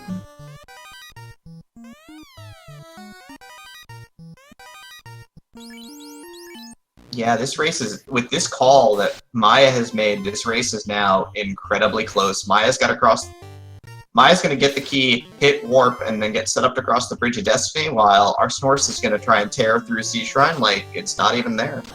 I would say that skipping that floor 2 is going to put Maya back ahead. It's a slow floor to check. Because you have to walk through each branch, and there's no real way to abuse your warp spell to really shorten that by very much. Yeah, again, the major advantage here, if anything, there's one advantage out here on the table, which is that, again, ArsonHorse has got levels. ArsonHorse is around level 22. Maya's around level 17 with double black mages, and you know what that means, right? Means that he's a little bit vulnerable to the nuclear whistles. Yeah. Right, he might even be vulnerable to things like Tornado or Swirl that, normally aren't too much of a concern. There we go, he's good. I was about to say Maya doesn't even go and check these 4 chests, but no, he does. He gets a mage staff for his trouble. He doesn't need it at this point, but he's gonna grab it up anyway, and he's gonna hit that warp spell, and he's gonna hit the Bridge of Destiny in just a moment. For 2 steps, the chance of maybe finding a ribbon out of those 4 chests or something similar, I think you can't ignore that. Nah, yeah, it's not a big gamble at all. It's a very good value to just crack those chests, and, if it's nothing, it's nothing. Mia has the Masa on the White Mage because White Mages can't wield Vorpal swords. Alright, I think Mia might be praying for Warmech 2 at this point, everybody, because he really needs the experience points. Oh yeah, I would definitely be looking if he's going to go for these nachos. And nachos are also pretty delicious when you need XP. Yep. Invalid use of cake, this is a swimming enemy. But we're in Sky. But it's a swimming enemy. But look where we are, we're nowhere near the water right now. You say that like the nachos care. Yeah, good point. They have a lot of health, wow. Yeah. Oh wow, it actually hits. I might actually be incorrect about nachos. I know that Hydras and Caribs cannot be quaked. Yep. That might have also been the 1% chance. Also true, getting right through the ribbon. Gonna start dipping into his item stocks here because he's got to keep his party alive on the Bridge of Destiny. He doesn't want to drop all of his Cure 4s now. He's running a little low on them. I think he's out actually at this point. Oh, okay. Yeah, he doesn't have like 20 charges of them like ArsonHorse does. Nope. Yeah, that's the other thing that ArsonHorse has on Maya is that 4 casters of life spell. We've pointed that out more than once, but also 4 casters of Cure 4. Yep. With the levels and everything, since the early class change, he's got 4 charges on his knight. He's got, a pile of charges between his other casters as well at level 3. It's probably, 7, 6, and 6 by now. What I'm trying to say is I might not know the exact numbers, but the number is a lot. Yeah. Looks like Maya's picking up XP just for everything he can get on this Bridge of Destiny. But he does not find a Warmech, much to chat's dismay. Alright, just gonna start burning off those nuke charges on Tiamat. 352 is a fantastic roll. 180 crit from the White Mage as well. Second nuke comes out, 356. Maya rolling like a king on those nuke rolls. My lord. Getting 2 350 pluses there, and then switches over to Brackstraps. I think he was out of nuke charges. On that one mage, yes. Or at least on that one mage. He gets it broken into pieces after doing so much damage, too. Hitting level 19, that's still 3-level gap. Right, Maya, however, the first player to light all the taking out Kraken, nuke, Thorhammer. Just firing it out there right now. Gets a good sword swing in, 4 for 191, and Kraken goes down. The difference in these two runners lighting their 4th orb, about 30 seconds.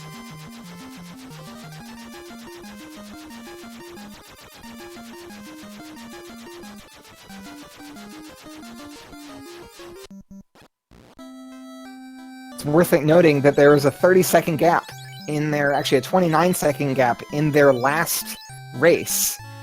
So, you know, these seconds matter with these runners. Yeah, I mean, again, I think the last match was another big seesaw match between these two runners, so it's been pretty wild, and we're gonna see two runners and fiends nearly at the same time. Yep. Maya picking up fast.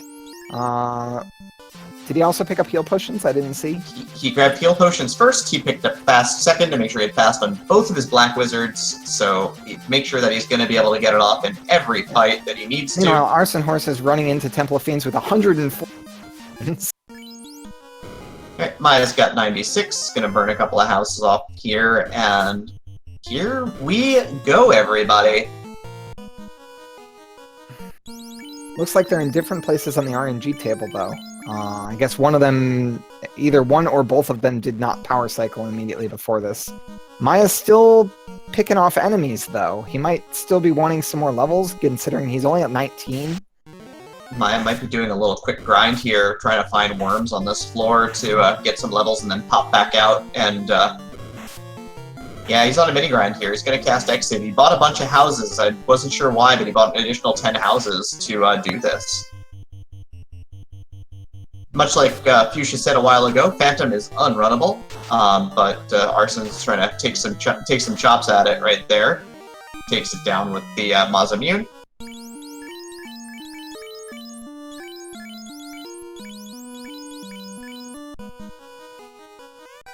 Validation chest gives a heal potion and a saber.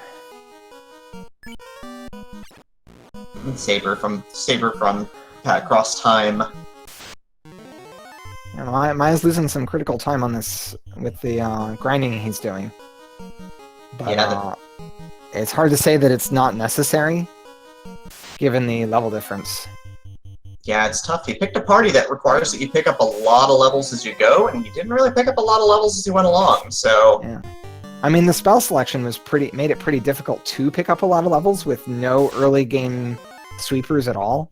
Yeah. Maya's decided that level 20 is going to be about enough at this point in time, and is now... Looks like he'll probably be about one refight behind. Ooh, unrunnable gas dragons, though. Okay, gonna chew into those nuke charges right now. Probably a wise call, honestly. Although, interestingly enough, these are weak against ice, and you can actually do more damage. That means ice does more damage. Ice 3 does more damage. Yep, and has the same accuracy. Has more opportunity to get that double damage hit that causes those big numbers to pop up. It's actually the same, because nuke just has a higher accuracy rate for that. And so the extra weakness balances it out. Exactly. Today I learned. You can pick a party and then nope and restart with a new party. You're on the clock if that happens, but for example, you might see level 1 fade in a white mage only slot and then decide to switch one of your mages over to a white mage, for example. No, the thing is, the plus 40 accuracy from hitting a weakness exactly equals the, is it only 64? I thought it was, I thought it was 84 versus 87. Yeah, I thought that... Right. Bad men have fire too. Maya has to reset out as his team gets torched. Yeah. ArsonHorse trying to blow up these green Medusas. Did he actually? Did he actually exit, or did he? That was a reset. That one because he was getting fire. He was getting blistered by fire too. ArsonHorse one statue, but gets through those green Medusas with glance. Heads into his Lich fight, and now he's significantly ahead. Yeah, bad men are really menacing Maya, while ArsonHorse decides it's time to disrespect Lich too. Also, does a little bit of buffing, burns off a temper charge here. He does have a lot of those. Yeah, well, Lich doesn't have a lot of hit points because Lich is dead again. Those tempers do share a slot with Cure 4, which he seems to be using liberally instead of heal potions, just to save that menuing time. And Yeah, given that the last race did come down to menuing time, that's not a bad idea. Alright, ArsonHorse rolling up to Our Lady Serpent here, so we've got carry in just a moment while Maya runs from some Frost Dragons. Did Maya just reset out again? He had to reset out from back-to-back bad men fight, and right now he is making progress again. We got a nuke on carry for 102, ouch. Followed by a nuke on carry for 128, a double ouch. Okay, it looks like Maya finally made it to the Phantom. Yep, and it's a crit on the Knight for about 325, which isn't so bad, all things considered. Carry hitting decently hard. It's something you worry about when you see, because that Knight is below half health, and a similar hit could take him out, but didn't happen. Got through that. Popped the Knight back up with a Cure 4 after the fight. And we're on to Gatekeepers now. We've got runnable waters, but they still hit pretty hard while you're trying to get out. Damage or Stone Poison takes out one unit. The White Mage is a statue now. They also have They also have Brack. Black. Interesting. These are serious. Wow, that one through the ribbon. Was that through a ribbon? I don't know where the ribbons. I don't know which red mage has the ribbon, but it looks like Cremate doing low damage means I think the two character ribbons are still up and running. And speaking of up and running, you're going to try and get out of there. Okay, they finally made it out. He's got 5 soft potions left. Hopefully that's enough. That's it. Did not buy the extra 10 stack in Corneria before hopping in. Oof. He did buy a 10 stack earlier, and he actually didn't know that information about waters. He actually moves the ribbon. Okay, so the red mage wasn't wearing a ribbon, but now is. Alright, poison going off again, so we got another statuary white mage. Yep, but the other 3 characters are all resistant against poison. The knight through the Aegis shield, and the red mages through the ribbon. Alright, gets away from those waters again. Maya rolls up to Lich 2 and starts hacking away. Casting Fire 2 also, who is seeing a lot of disrespect of Lich tonight. Lich 2 returns with a Fire 2. And ArsonHorse has got one more water encounter to run away from. Yeah, he's got that extra encounter because he didn't use the safe tiles in the previous hallway going across. Remember, walk across the bottom of rooms, everybody, and you will save yourself a lot of suffering. Throws that white mage in front because she doesn't... Oh, no. Nope. Red mage in front. Interesting. Moves the ribbon back to the knight for the boss battle. Yep, gonna protect the white mage and the knight here. You know, looks like the red mages are on buff duty at this point. Was that a Brack or a Fast? Okay, that's a temp. That was a temper. I think it was a temper and a nuke there. It was a real quick menu there. Kraken opens up with a zap. You're really happy that you... Avoided losing 3 of your party members all of a sudden. Yep. Things that have happened to players in the past, because Zap is Time Elemental. Oof, that's a lit 3 to follow it up. These are some mean spells. Yep, does some damage to those red mages who are not really defended against it. They get hit for like 200 and 100. We got more tempers coming out. Kraken's absorb is very high. We've already had a couple of temper charges hitting, and Kraken is still taking like 4 for like 160. Yep. At this point, he's going to switch over to the nukes, though. Gotta get Kraken down. You don't want to see what else is in the arsenal there. 3 hits for 427. Temper's doing a bunch of work. Nuke for 171. Kraken's away. We've got seafood soup in the time loop, and we're moving on to the air floor.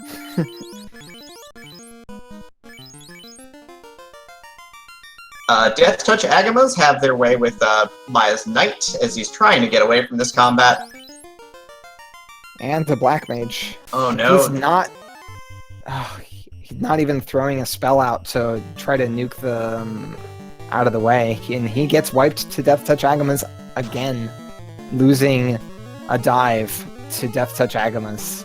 Losing precious time. I mean, was already behind, but is now hurting real bad. It's not the way you want to go, but that's kind of how the ball bounces sometimes. You know they have Death Touch. I think the big thing is when you know an enemy has something really dangerous, the best thing to do is spend your resources. Yeah. He just opted for trying to run away, and it didn't happen. Tiamat 2, I think, got crushed by ArsonHorse there. Yeah, Tiamat 2 was made of paper.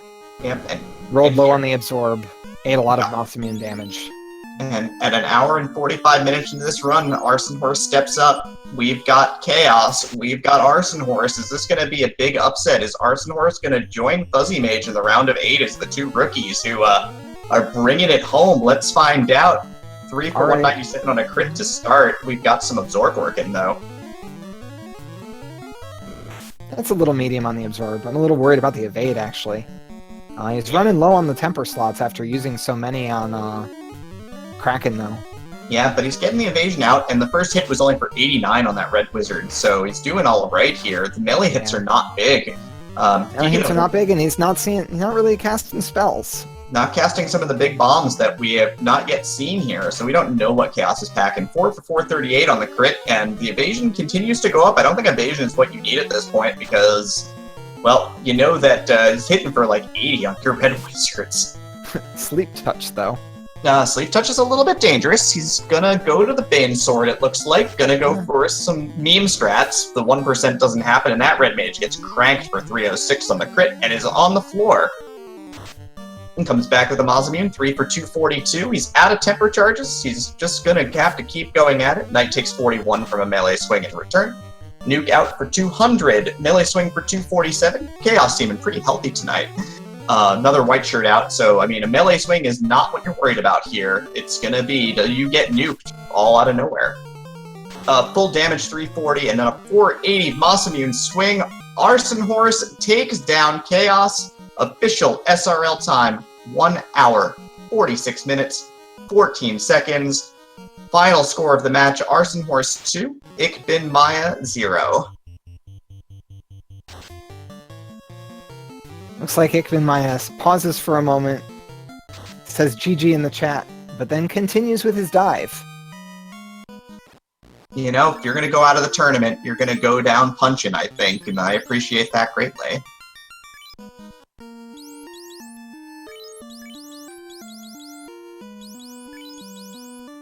Thinking about moving his ribbon around. Not sure what that's going to accomplish here, though. It doesn't protect you against Death Touch. Nope, he's just gotta kill it before it happens to him, or he's gotta get away before it happens to him, but he's got his good hero run here, and he just sort of strides through to near the end of it. Okay, he makes it out of that one with only one Agama swing, not taking out a character. Yep, and he's gonna go ahead and take on Carrie here. Gonna hit the nuke charges here. Gonna try and blow her up as fast as possible. See, hang on, I wanted to see how many chests ArsonHorse checked. I missed that actually. He was.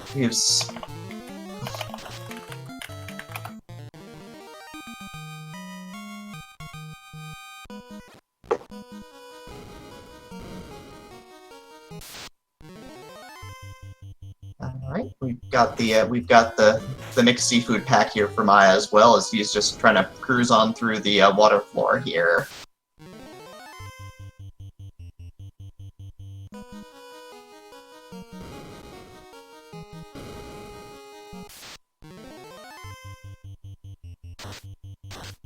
There's 153 out of 241 chests. 9909 steps. That feels a little low for these flags, interestingly enough, but I was also... It is on the low side. It's not super low.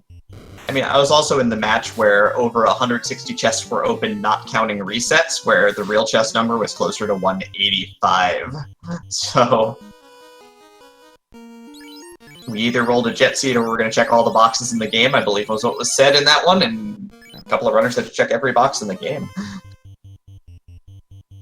All right, we step up to Kraken. We're going to get our buffs up on our knight, who we're keeping in front because that dragon armor is going to make us feel pretty good.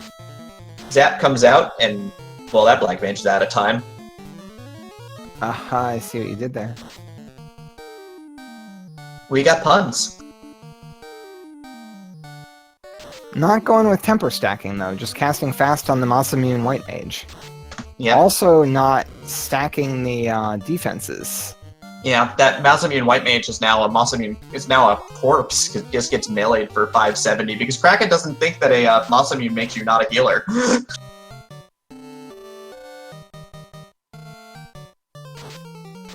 Now Kraken reverts to the spells, but it's a little bit of a scary fight.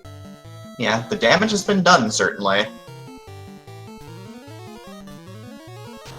Fire 3 comes out, Black Mage goes down, Knight solo, does get the kill with the Vorpal and is going to res up the White Mage to help res up the team.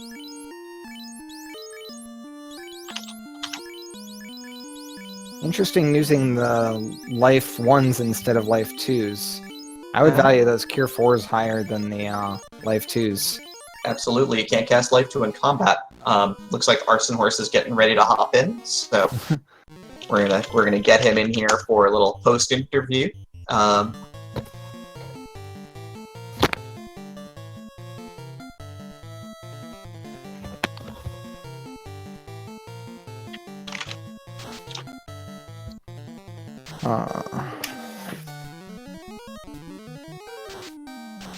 Tiamat points nuclear down the pipe early in this fight, so that was something ArsonHorse did not see either. Yeah, ArsonHorse just got a early big crit and a couple nukes out, and that was it. Another nuclear. The double nuclear special comes out. You know, sometimes you have cure 4 on your knight, and that's fine. This is also a Vorpal Knight as opposed to the Masamune Knight that ArsonHorse was running. Yeah, Masamune Knight definitely hits a lot harder and, does not die to raw, just loose melee swings. This is the last cure 4. And it looks like while Maya gets ready to go and fight Chaos, we are joined by ArsonHorse. ArsonHorse GG. What a nice little run you put together there tonight.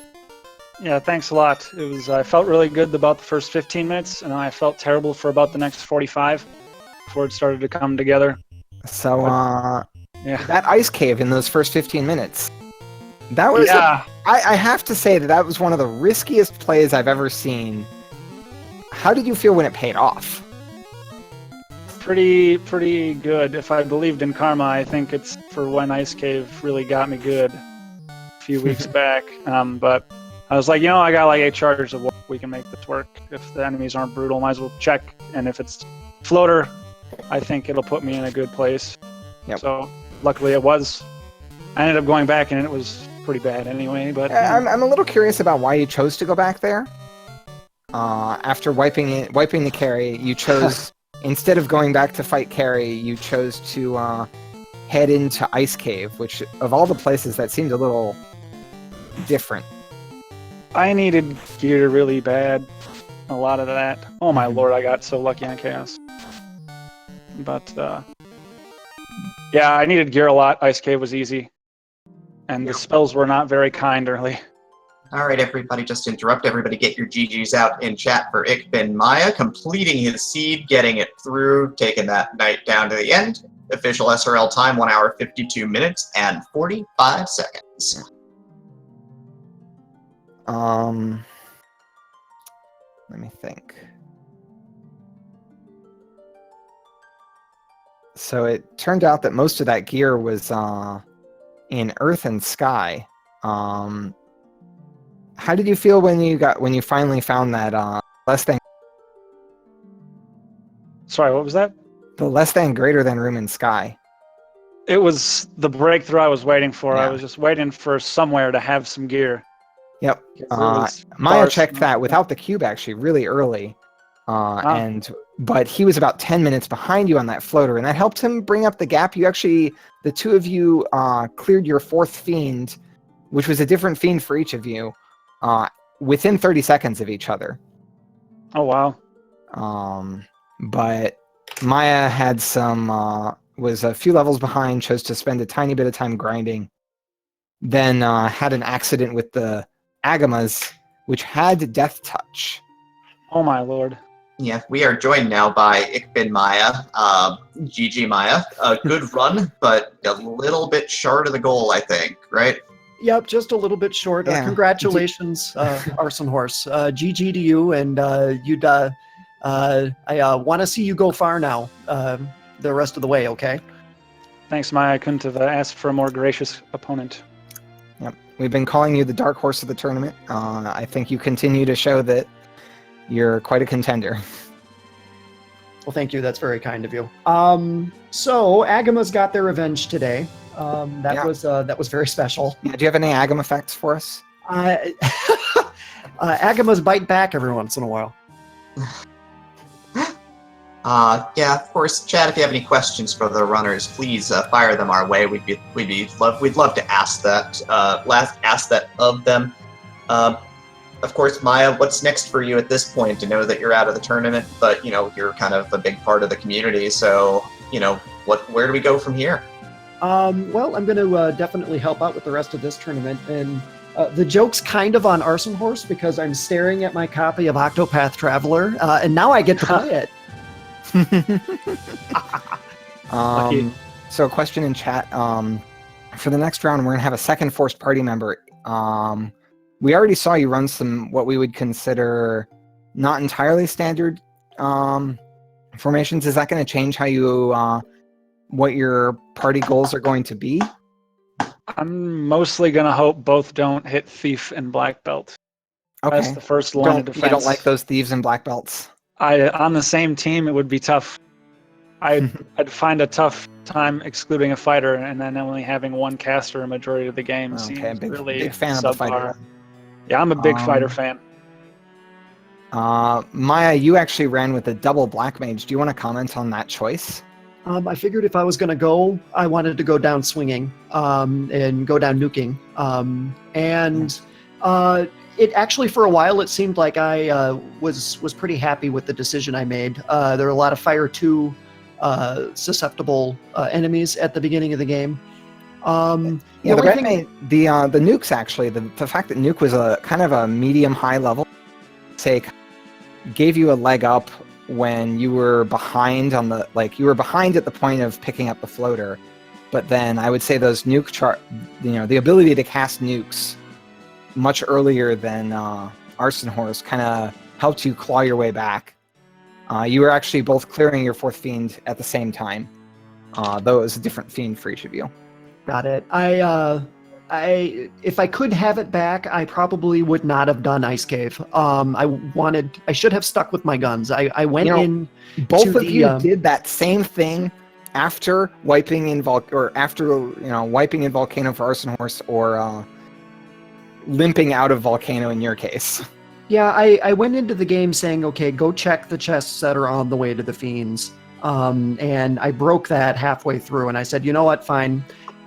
Because if something's in ice, I'm going to lose. So I went and checked it earlier, and boy, I wish I would not have. I wish I would have stuck with it. But with everything, it came down to trying to find the key, which is why I went in full cleared earth first. Yep. Because I was in the area. So those are the two decision points I think that probably turned it for me. And so that was it. ArsonHorse, you continued checking quite a few chests after getting that Mystic Key. Do you want to comment on what you were looking for, or why you felt like that? So that was in top of Sky. I felt like you checked quite a few chests in Power Earth Glove. Okay.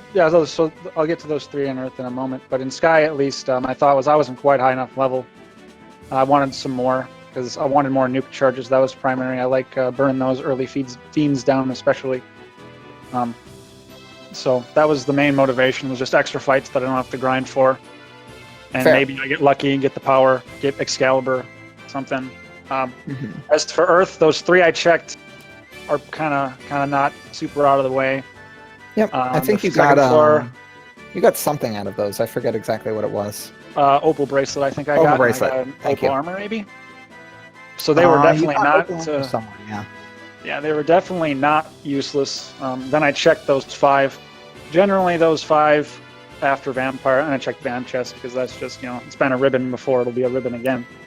But the 5 after, I don't find those to be too cumbersome either. Like, 5 chests for a pretty short detour, especially with Warp, it cuts out half the walking, so. We've got some interesting non-game related questions in chat, such as how much Velveeta are you willing to eat if you win your next match?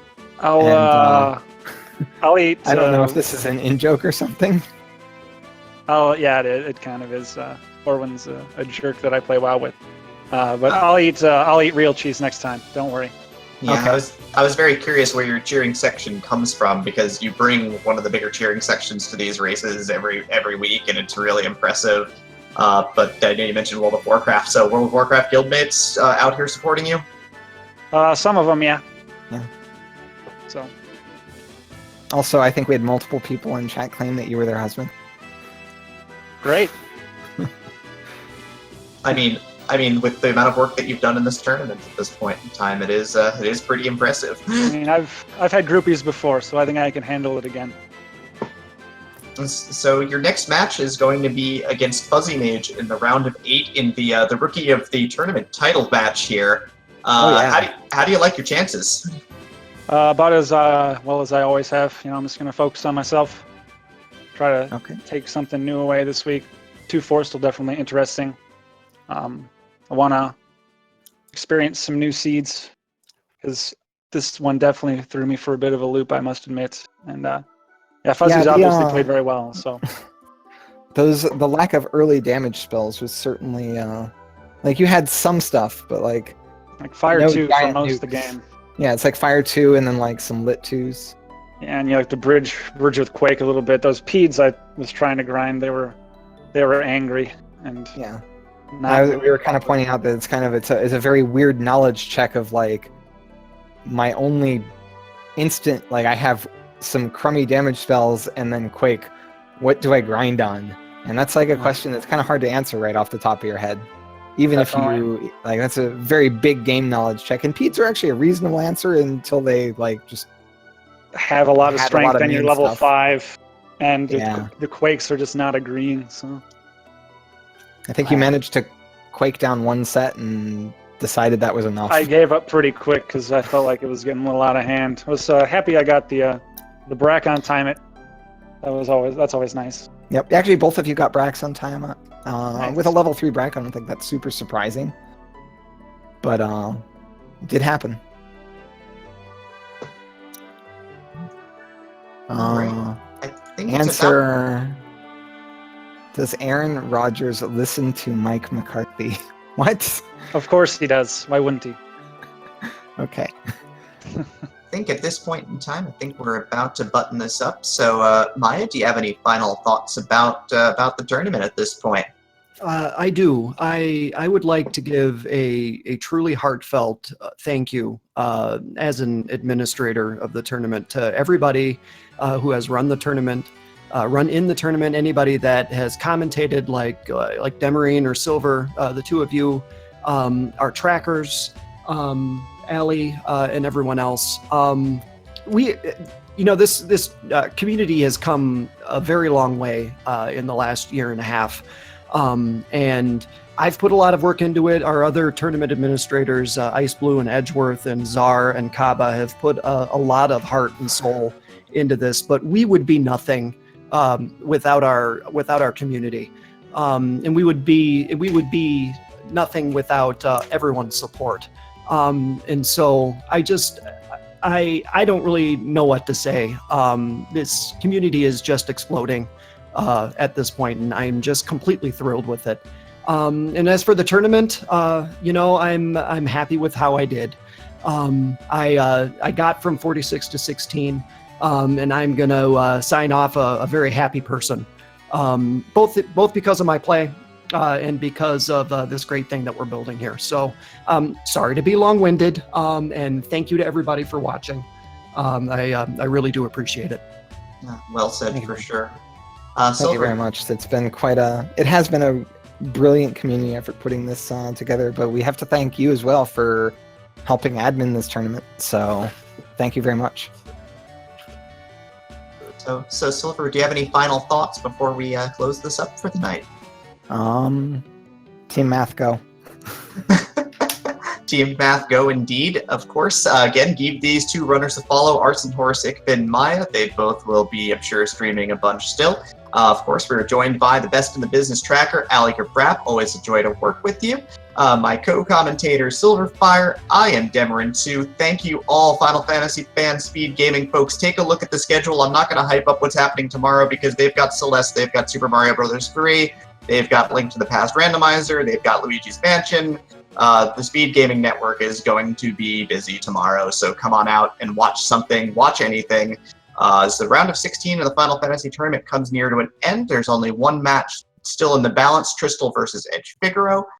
So keep an eye out on the schedule for those as well. And once again, thank you all to this wonderful community for all that you do, and have a wonderful night, everyone.